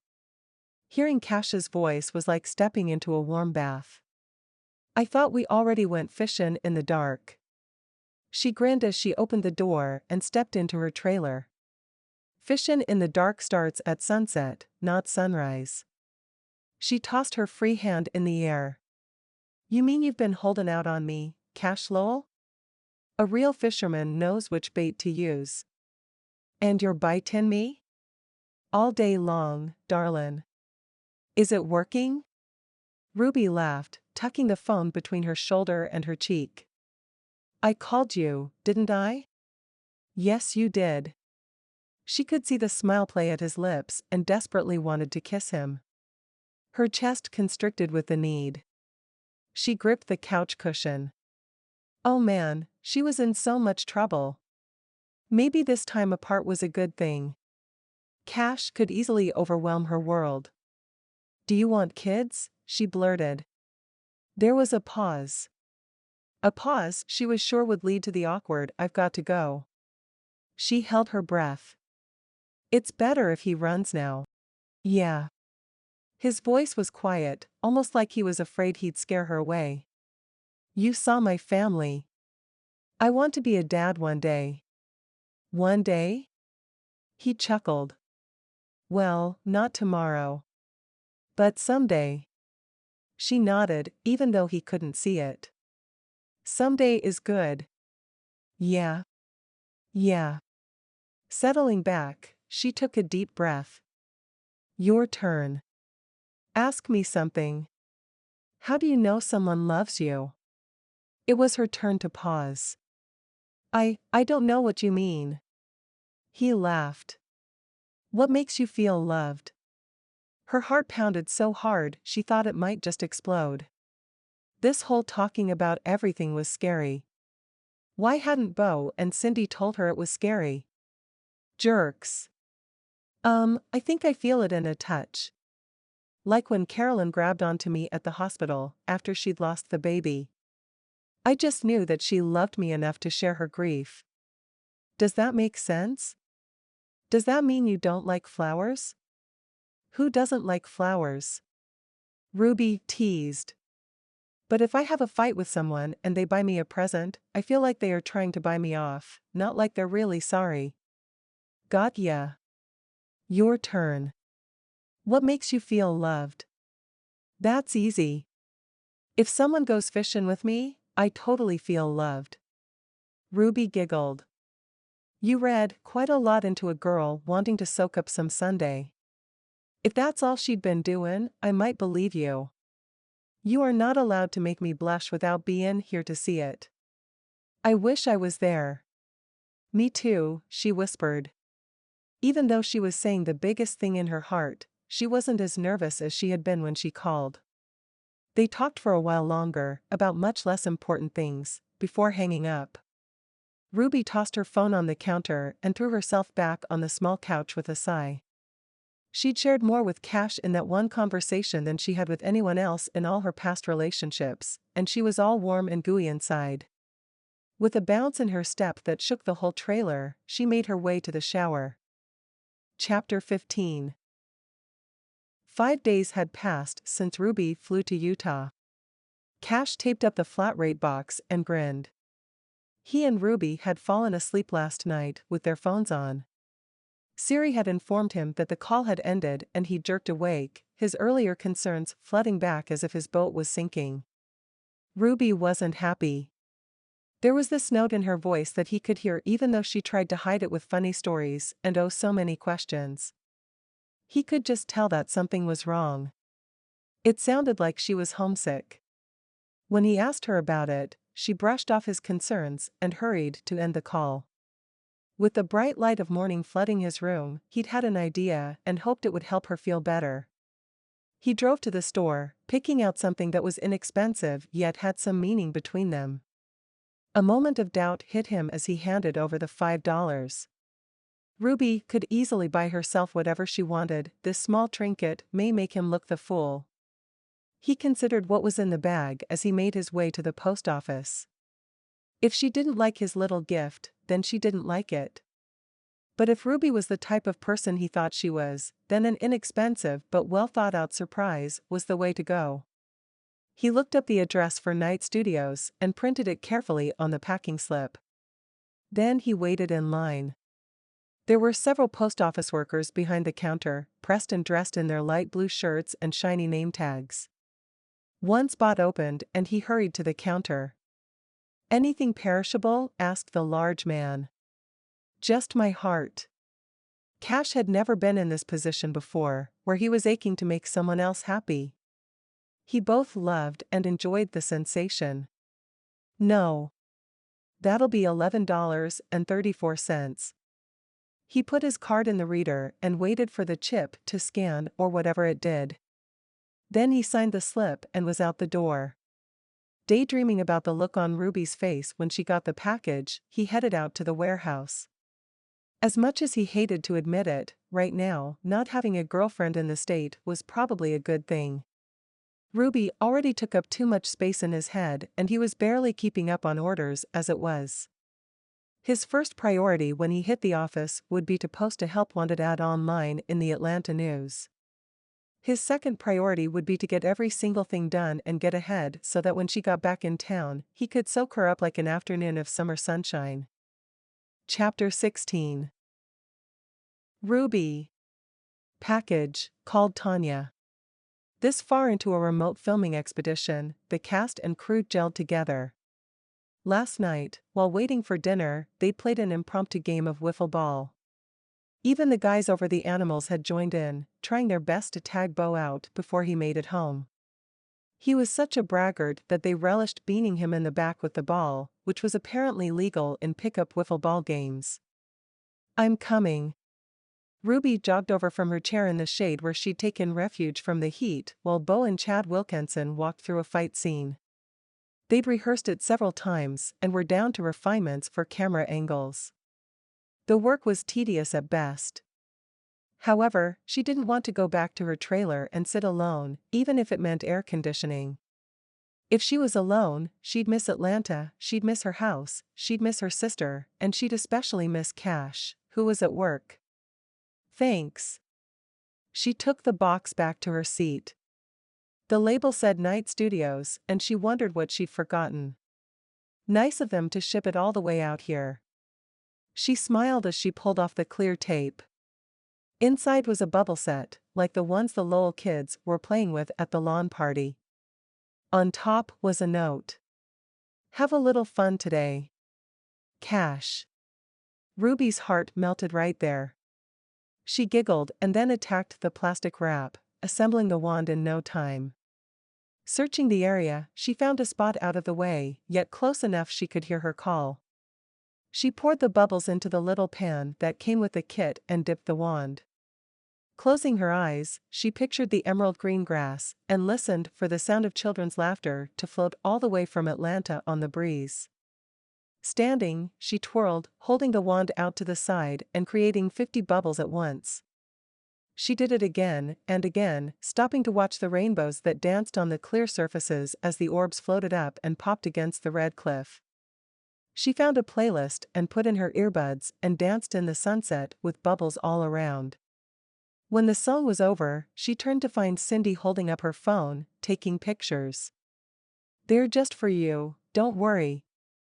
Cindy lowered her phone. "I thought you might want to remember that moment. I want to share it, can you send them to me?" She was in costume, wearing khaki shorts and a dingy white button-up, her hair down but stringy. Cash wouldn't care how she looked. Heck, she'd gone out on the lake with him with bed head and he didn't seem to mind. Her tummy flipped thinking about the lake. Sure. While Cindy worked, Ruby put away the bubble set. "I take it these are from your mystery man." Ruby nodded. Neither Cindy nor Bo had pressed her for a name or information. At first, she wanted to keep it all to herself, but doing that was like living inside a pressure cooker. His name's Cash. With the way she felt about Cash, and how those feelings deepened each day, Cash and Cindy would meet eventually. He didn't seem to be running away, and all she wanted to do was run home to him. "He sent me some fun." Sounds like something Bo would do. "He's a good balance to my tendency to work too much." Thinking of how Cash had run all day long while she stood there and signed t-shirts, Ruby said, "I think his philosophy is work hard, play hard." There. Cindy tucked her phone in her pocket and Ruby pulled hers out. "Thanks again," she said as she opened the ongoing text message between her and Cash. She scrolled through the half-dozen images Cindy sent to find the one she liked the most and typed out a thank you. She hit send and her shoulders sagged. As glad as she was to share the moment through text, she wanted so much more to share it in person. For the first time in her life, she understood what true loneliness was. It was knowing who you wanted to be with, and not being able to be with them. That was ache in your bones hard. Rubi Walsh on set called the director's assistant. "I'm coming." Unsure how much longer she could stay away from Cash, and knowing that she'd committed to this movie, Ruby stowed her new toys with a heavy heart. Shakespeare was wrong. It wasn't better to have loved and lost than never love at all. She'd been content before Cash, and now she was sad. Technically, she had him, but literally they were farther apart than star-crossed lovers. Something had to change. She just wasn't sure what. Chapter 17. Cash rolled his head around, trying to loosen the tightness in his neck. Since the outdoor expo, he had orders coming out of his ears and no one wanted to wait for production. Pictures of Ruby in a sweet Birch Outfitters hat, signing everything from t-shirts to backpacks, flooded social network sites. Her one-time appearance, unscheduled and unannounced, was still trending locally 2 weeks after the fact. Atlantans loved their hometown girl. He was so busy, he hardly had time to sleep because all of his dreams were coming true. He should have been ecstatic. He should have been bouncing off the walls. Instead, he was lost, adrift on the lake without a paddle, motor, or desire to get to shore. He missed Ruby. His dad came into the office carrying a picnic basket in one hand and a newspaper in the other. He dropped both on the desk. "Bread is fit to be tied over the review article." He nodded towards the paper. Taking out 2 plates covered in foil, Dad unleashed the scent of Mama's fried chicken, making Cash's stomach growl. He couldn't remember what or when he'd eaten last. "Thanks for the food." He tore off a piece of chicken with his teeth and started reading the review. Basically, the writer talked about a few booths and some notable attractions, Ruby being the most attractive. He dropped the paper on his desk and leaned back. "You doin' okay there?" asked Dad, his lips shiny with grease. "Your mama is worried about you with all this work and no Ruby." Funny how, from the first moment she'd stepped into his mama's house, the family considered them a couple. At the barbecue, he hadn't thought they'd be together. He'd hoped for it, had even asked her out, and she'd turned him down. Cash tossed the chicken bone into the garbage. "I don't know how I'm gonna last 2 more weeks. I feel like someone's taken off with half of my head." "That would explain why you're letting the corn drip on your invoices." "Shoot." Cash grabbed his plate and wiped up with a paper towel. His office, normally tidy and filed right, was a disaster. It was a wonder anything got done since Ruby left town. "Stop being an idiot and do something about it." "Like what?" Dad shrugged, the corners of his mouth pulling down in thought. "Send her flowers." "I can't. The only address I have for her is the studio address, and that's not going to work. By the time they forward the flowers on, they'd be dead. Besides, Ruby doesn't like flowers." Dad leaned back and folded his arms. "She doesn't like flowers," he said dubiously. "She said it," Cash insisted. "She said she didn't like when a man sent her flowers after a fight because she felt like he was trying to buy her off." "Did you have a fight?" "No."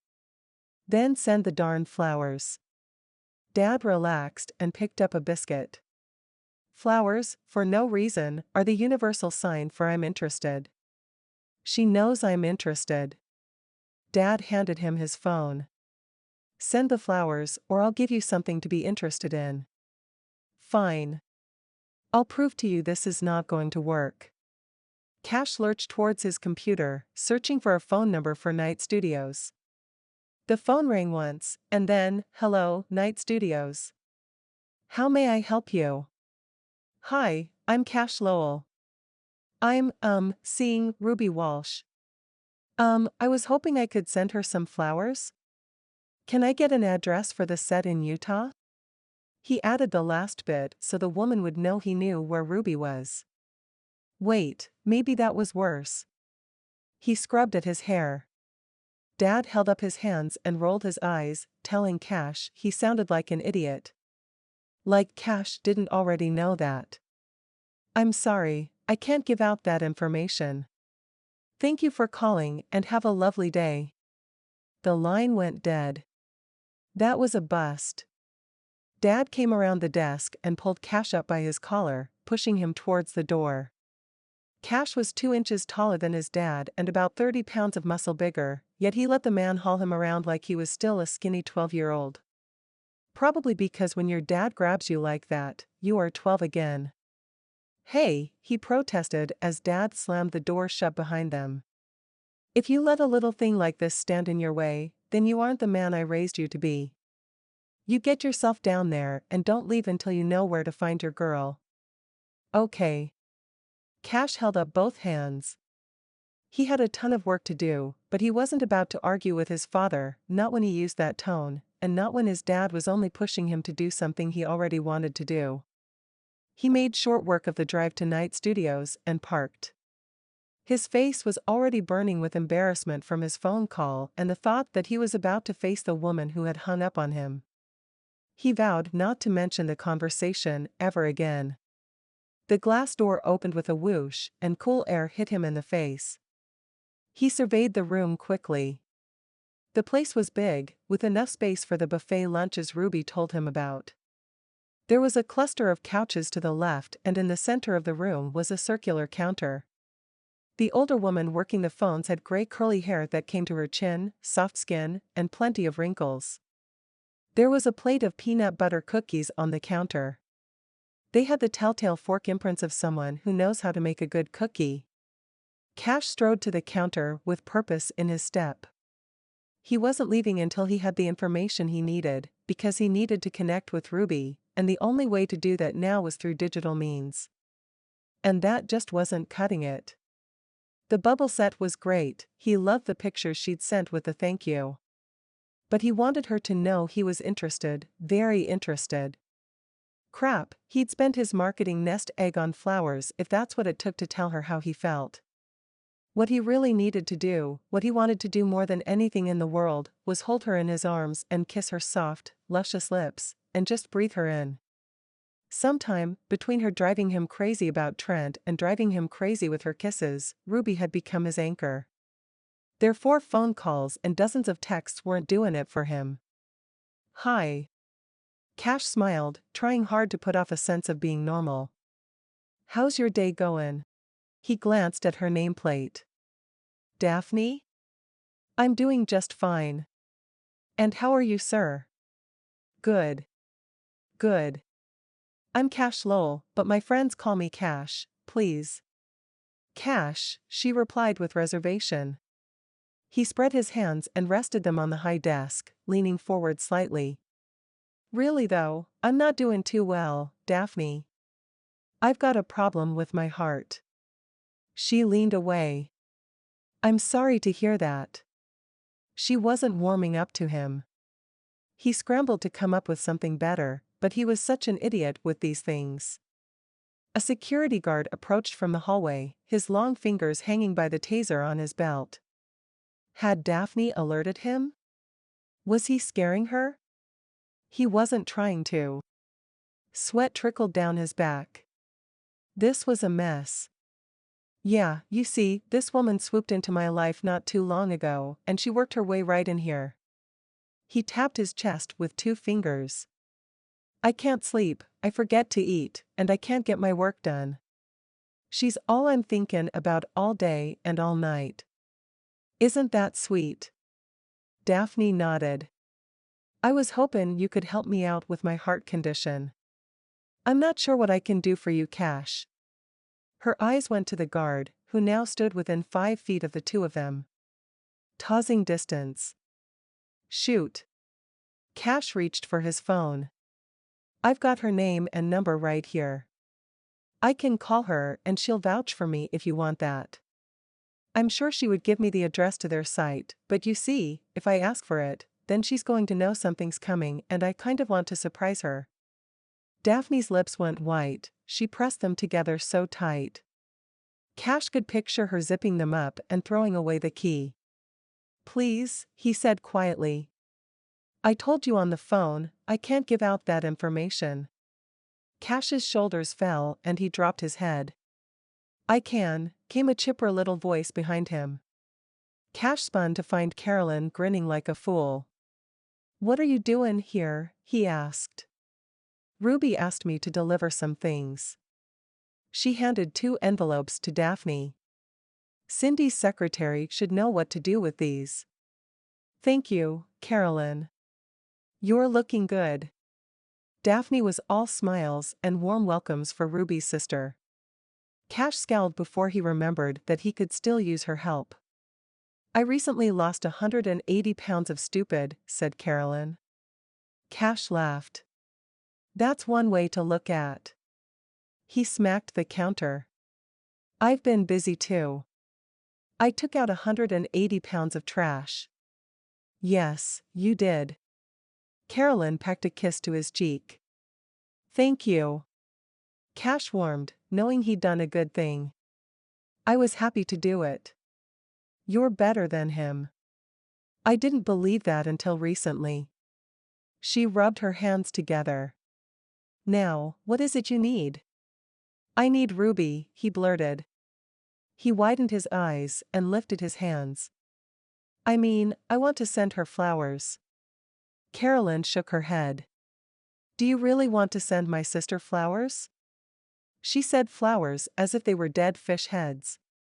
Yes. 5 seconds ago, this had been the best idea ever. Now, he wondered if Ruby was allergic, had a petal phobia, or just plain hated all things floral. Carolyn sighed and exchanged a look with Daphne. She can buy all the flowers she wants. True. But she can't buy flowers from me, he argued. Doesn't the thought count for anything? Yes. Carolyn lifted a hand. And the thought should be big, huge, something she will never expect. The differences in their bank account hadn't bothered Cash. He got that Ruby was wealthy, he just didn't care. He didn't want her money either. He wanted her, plain Ruby with smudged mascara and bed head and her bare feet up on his knees. Hey, I'm a working class guy. No, not big wallet. Big thought. If you're going to give her flowers, then by all means make it personal. You're going to deliver them. She pulled out her phone and tapped the screen. I'm going to need your driver's license info in order to book a flight. I'm sorry? Cash reached for his wallet, not sure what had just happened. Carolyn swirled her hand in front of him. You, on set, diving into her world, being there for her. And a bouquet of something simple yet stunning. Don't forget a kiss that will knock her socks off. That is something no other man has ever given her on set. Really? Really? She cupped her fingers around her mouth. She misses you, she whispered.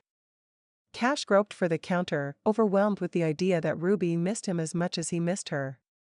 They were in contact several times a day. He was getting all the right signals, like she didn't want to hang up the phone, and she laughed or giggled at his stupid jokes, like she really got his sense of humor. Okay. He pushed off the desk. The thought of seeing Ruby soon was like a magnet he couldn't resist. Okay. He bobbed his head. Carolyn lit up. Okay. Carolyn's thumbs spent money fast. $500 on his credit card later, she had him all set up to leave that day. She had the same color of eyes as Ruby, except hers were guarded. Although they were considerably less guarded now that he'd fallen in line with her plan and handed over his ID and a credit card faster than you can say credit card fraud. She leaned over the counter and grabbed a pen and a pad of paper. Do you mind? She asked Daphne. Not at all. Are you saying this boy's been telling the truth? Yes, ma'am. Well, he said the sweetest things about your sister. Cash scrubbed at the back of his neck, feeling like a schmuck for pouring his heart out to this stranger. One good kiss and he'd become a softie. He'd have to work on his image a little. Standing taller, he pushed out his chest. I heard. Carolyn winked at Cash. And that's why I'm helping him. She rounded on Cash, a piece of paper in her hand.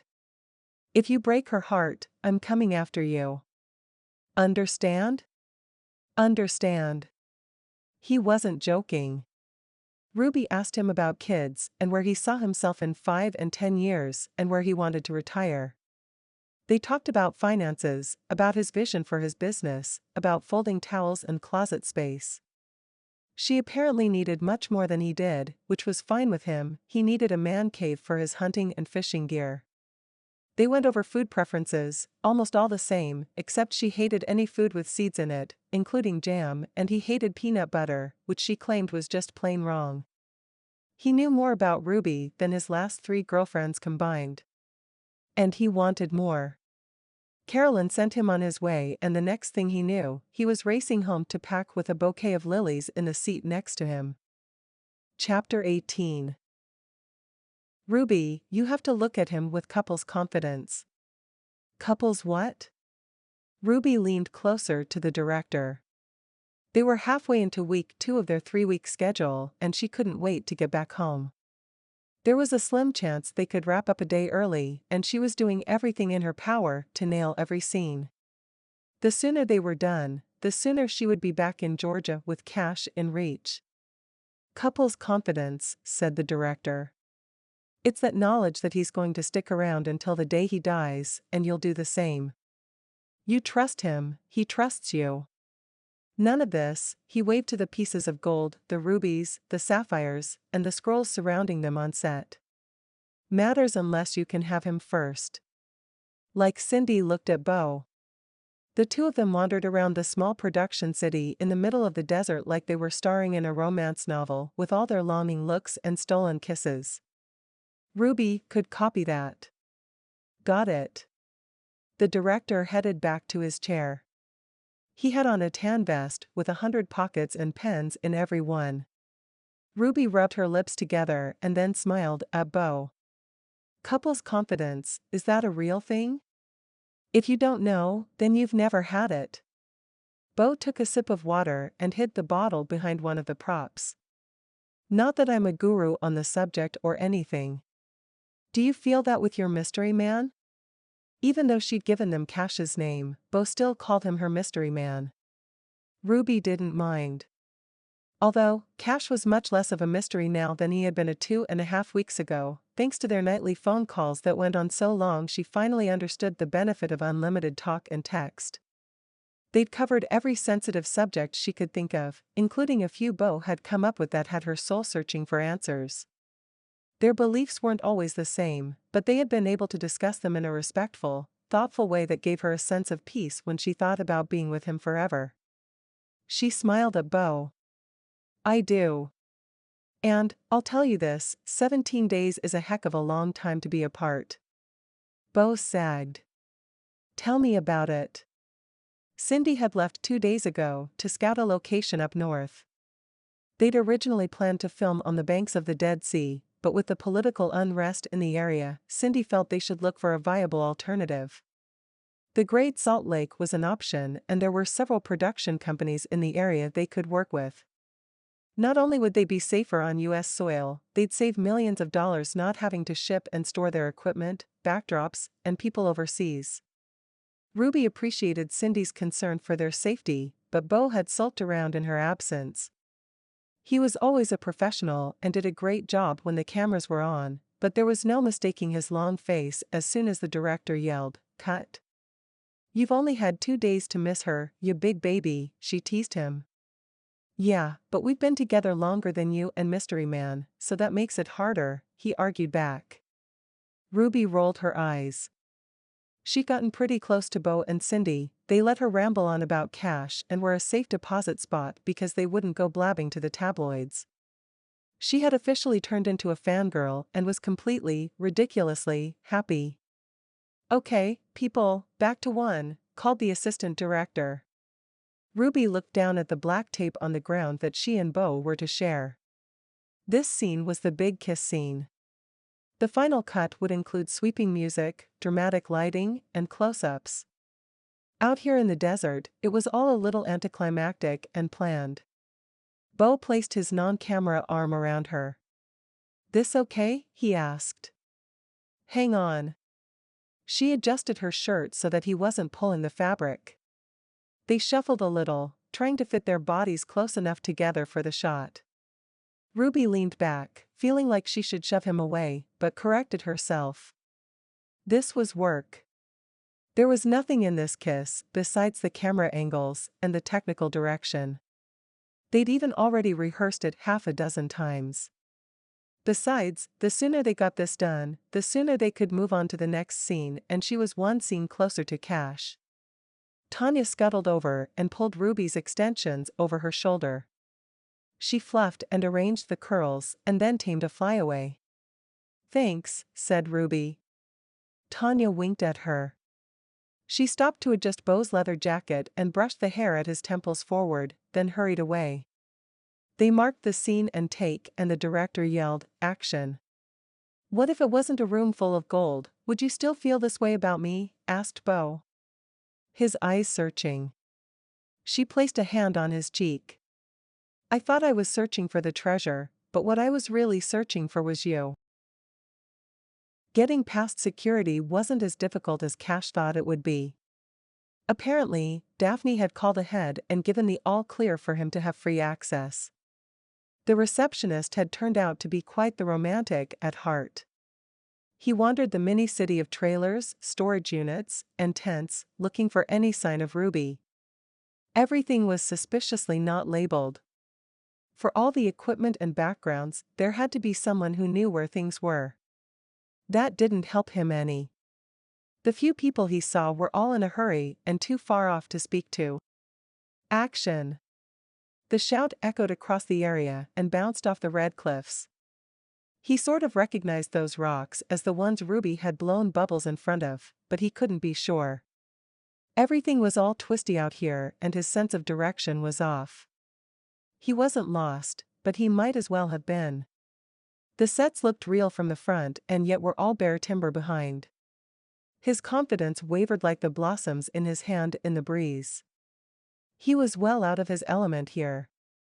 Cash headed towards the center of the makeshift world where lights glared down from steel wires. Over the heads of a group of people standing in a semicircle, he could see the cameras and set. Pushing through, careful of the flowers, the stems moist in his hand, he emerged on the edge of the group, watching two people kiss and kiss good.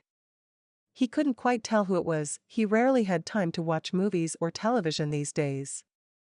But the woman had blonde hair down to her belt. He scanned faces, sure that Ruby would be here where things were happening. The couple pulled apart and turned so he could see the woman's profile. "What the?" he said before the guy next to him elbowed his side and scowled. Ruby, her hands on some guy's shoulders and her body pressed up against him as if it were made out of Play-Doh, had just finished a passionate kiss. The kind of kiss that put other kisses to shame. She hadn't kissed Cash like that, all hungry and demanding like she wanted him to haul her off to a bed. What the? Where was he supposed to go with that? He stomped his feet and her eyes swiveled in his direction. Her cheeks picked up and her eyebrows lifted in surprise. She stepped out of the guy's arms, glancing over her shoulder at him. His brow furrowed in confusion. Cash had seen enough to know he'd seen too much. He held the flowers out at arm's length, turned them sideways, and dropped them to the dirt before spinning around and stalking back through the maze. "Wait!" Ruby's voice, so familiar, cut through the curious murmurs and went right to his heart, which pounded in traitorous response. "What's going on?" "Cut! Cut!" Ruby, yelled the voice that had said action.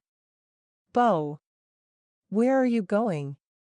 Somewhere in his head, Cash realized everything around him was fake, but with the fog in his head, he suckered into the illusions, ducking through doorways that led nowhere and maneuvering around vehicles that turned out to be well-painted plywood props, in his attempt to evade uniformed security guards. Seeing Ruby kiss someone else with all the love and joy he'd thought she reserved for him had seized Cash's lungs. He gasped and gulped air, his legs churning in the deep sand. He turned a corner and almost ran into the guy who had had his hands all over Ruby.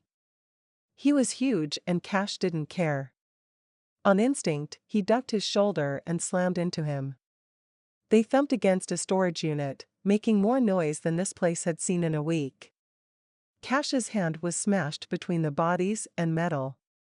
He grunted and fell back, shaking out his injury and getting ready to go again. "I get it.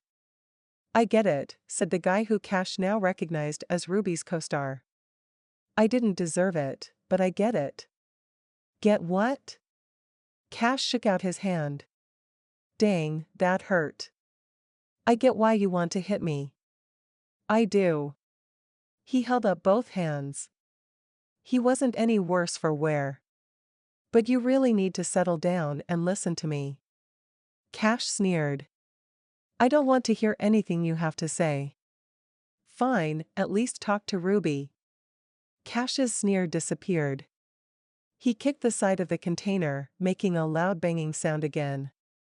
He'd told Ruby he was in this, and he was all in, and deeper than he'd realized.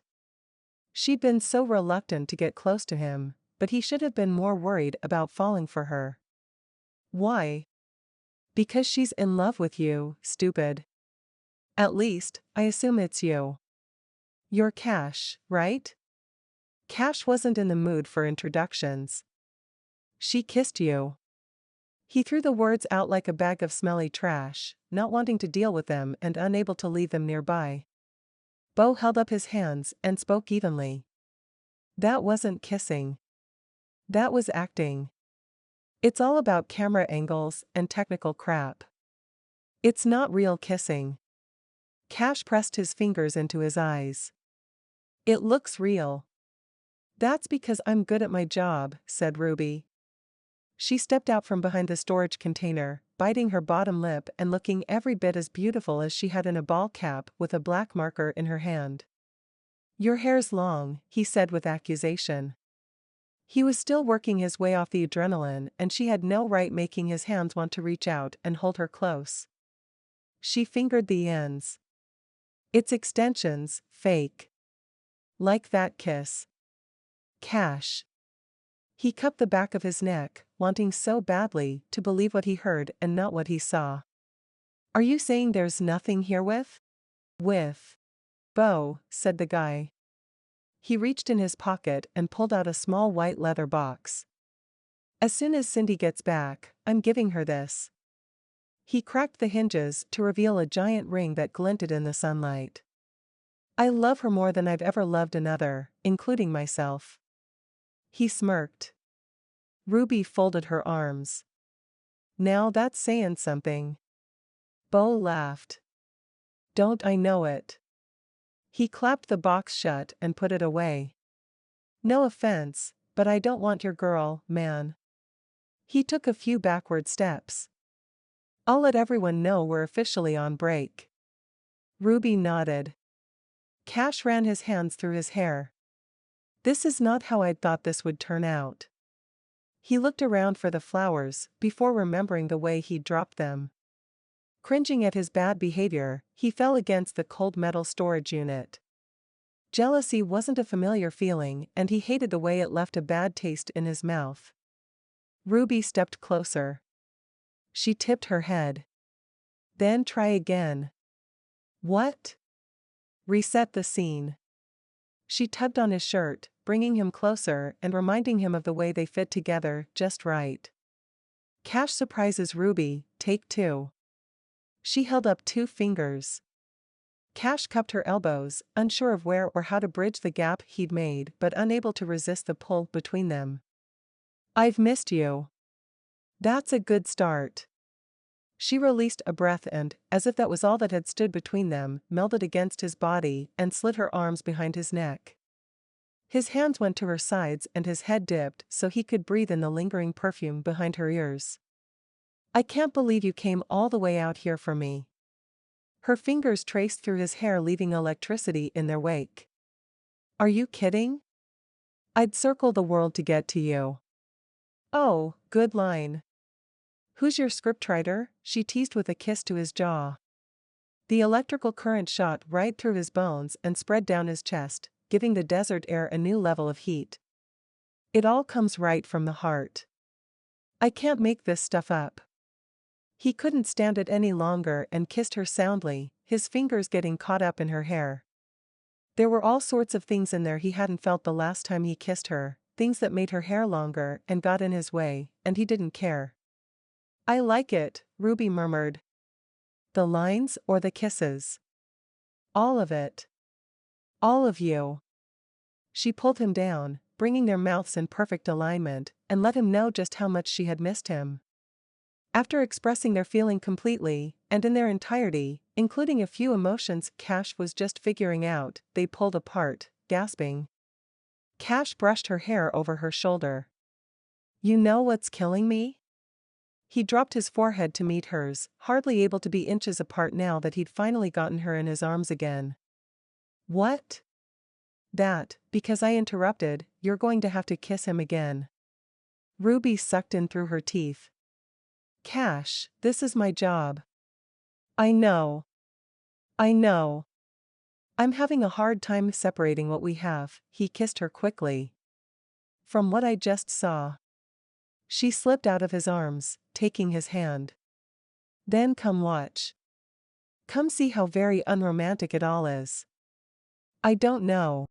That was not how he wanted to spend an afternoon. She bit her lip. I wish I could ease you into all this with some other scene, but they're waiting on me. Please, Cash, please try. I'm an actress. I love what I do. Don't ask me to choose between you and my career. Her eyes were moist with unshed tears. He searched for that girl he knew, the one no one else on the planet got to see, the girl who went fishing with him. He couldn't find her. Maybe she was protecting herself. Maybe she was too upset to let him in. He could no more ask her to give this up than cut off her arm. She'd been acting her whole life. Not only was it her job, it was part of who she was, it was in her molecules. What would he do if she asked him to give up fishing? He closed his eyes and saw them all wrapped up together on the boat again. That was the girl he wanted. Letting go of her hand was the hardest thing he had ever done, and yet, because he loved her, he knew it had to be done. I won't ask you make that decision. So, what? You're walking away? The betrayal in her voice was like a knife to his stomach. Ruby, I'm not asking you to change who you are. It's just that I've always thought that he shuffled his feet. Girlfriend wouldn't kiss other guys. And I hear what you're sayin' about it being an act, but His gaze dropped to her mouth. He'd thought about a lot of things while she was gone, and those lips were at the top of his list. I need to think this out. He glanced up to see her hugging herself, like she might break into pieces if her arms weren't wrapped around her middle. I'm not trying to hurt you, and I'm not saying goodbye. Please, Ruby, I need some time to think. She straightened. I've got to get back to work. Ruby? Her arms went to her sides, stiff as tree branches. I thought we could talk through anything. I thought. Well, I didn't think you'd shut me out. That's not what I'm doing. He started pacing. I can't think straight with you right here in front of me. You could ask me to climb that cliff with my bare hands, and I'd do it just for a smile. Ruby, I'm in love with you. He cursed. And I don't want to be blinded by that love. Then it can't be love, replied Ruby. Love is supposed to make everything clear. Is it clear for you? He fired back. Yes. She folded her arms. It's perfectly clear that I fell in love with an idiot. Cash came up short in his pacing. Her words slapped his cheeks, and suddenly everything was clear. He burst out a laugh. You are so infuriating. Really? Her lips tugged at a smile. It was that tug that told him she wasn't acting with him, that he was talking to the real Ruby, the girl who hung out in his boat and chased down her sister's no-good husband, and spent her afternoon making his business a success. He closed the distance between them, his hands finding her hips and kneading them. I can't say this is gonna be easy. Now that he'd caught sight of his girl in those smoky gray eyes, she was all he could see. But I'll try. Really? Her body melted against his and her hands went around his neck. He nodded. I may be a lot of things, Ruby Walsh, but my mama never accused me of being stupid. I think I said idiot. You also said you loved me. He leaned down until their lips were close enough to create heat. Hovering there, relishing the feel of her against him and the sense of finding his place in the world. You said it first. See, I'm not stupid. He brushed her lips, enjoying the soft, velvet feel of her mouth. Are we fixed? She asked when they pulled apart. I'm going to need a little more convincing. This time, she didn't check her grin. I can do that. She rose up on her toes to meet him in a passionate embrace that made the whole rest of the world disappear. This was no acting job, this kiss was his girl through and through. Chapter 19. Ruby cocked the pistol her grandfather had given her before he passed away. She loved the steel barrel and the polished wood handle. Carolyn had a similar gun in her new apartment, also a gift from Granddaddy. Carolyn had gotten the job at Letitia's all-natural bath and body shop without any help from her famous sister. Once the divorce was final, she blossomed with the confidence of a woman who had gone through a heartbreak and not let it break her. Ruby hoped she'd open her heart again one day soon, because Bobby was barely able to hold himself back from sweeping her off her feet. Taking aim at the target, she squeezed the trigger and the pistol jerked back, jolting her arm. A puff of smoke floated up, and at the other end of the gallery, a hole appeared in the target she'd been aiming for. Not dead center, but in the next circle out. "Nice shot," yelled Beau from 2 stations down. He wrapped his arms around Cindy from behind, showing her how to brace the shotgun against her shoulder and whispering something in her ear that made her cheeks turn bright red. Ruby clicked the safety on, set the gun on the low table, and pulled off her protective glasses. "He's right." Cash slid his arms around her. Once he watched the filming process, which he considered tedious, his reservations about her job had evaporated like a puddle of water in the Utah desert. It helped that Beau hadn't taken Cash's hit personal. After an afternoon fly fishing on the Colorado River, they'd become fast friends. "That was a good shot." He pressed his lips to her neck. So was that." Ruby giggled as he rubbed his whiskers against her skin. She shoved him away. "Quit distracting me or we'll never win the jackpot." Cash shrugged. "None of us are going to beat Mark."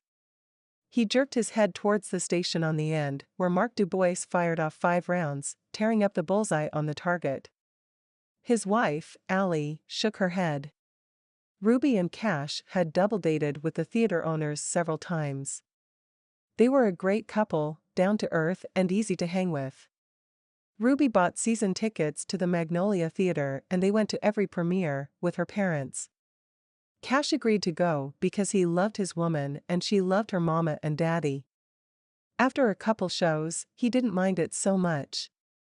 The acting was good and they usually capped off the night by fishing in the dark, something they both looked forward to. Ruby wasn't ready to give up the big screen like Mark had when he married Allie, but she couldn't deny the energy of a live performance. They'd spent some time discussing the option now that Egypt's Gold was in theaters and the promotion was done. Maybe one day she'd give it a go. Even if she didn't, Cash was okay with things the way they were. Ruby was genuine and full of heart and he loved her with all his being. Including the competitive streak he'd recently uncovered. Ruby glared at Mark in his olive green t-shirt and dark cargo pants. Stupid basic training grad. She flipped around. "I may not be as fast, but I'm a crack shot." Releasing her breath, she paused and fired, hitting the bullseye. "Remind me not to make you angry," joked Cash.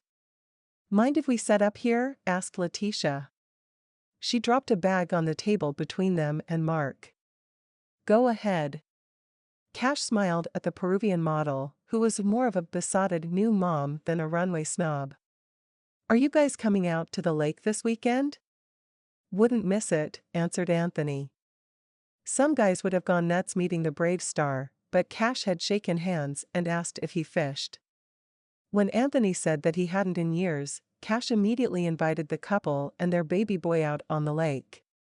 Once he went all in with Ruby, everything just sort of clicked into place. Their group fired more laughter than bullets as they traded guns, testing different calibers. Cash owned several hunting rifles that he enjoyed showing off. Mark had an arsenal of handguns. He could take one apart and clean it like a general. Ruby was counting on him helping her clean her little .22. She looked around with a sense of satisfaction. She hadn't been shooting since she was a kid. Granddaddy used to steal her away for an afternoon, helping her to forget about schoolwork and acting, letting her just be a kid. She took in a deep breath of nostalgia mingled with new friends. Ruby set down the gun and wrapped her arms around Cash, giving him a surprise kiss. "What was that for?" "For being you." "Then you should have one too." He cupped her cheeks in his hands and kissed her good. He went to release her and Ruby sank her fingers into his hair, insisting he prolong the kiss.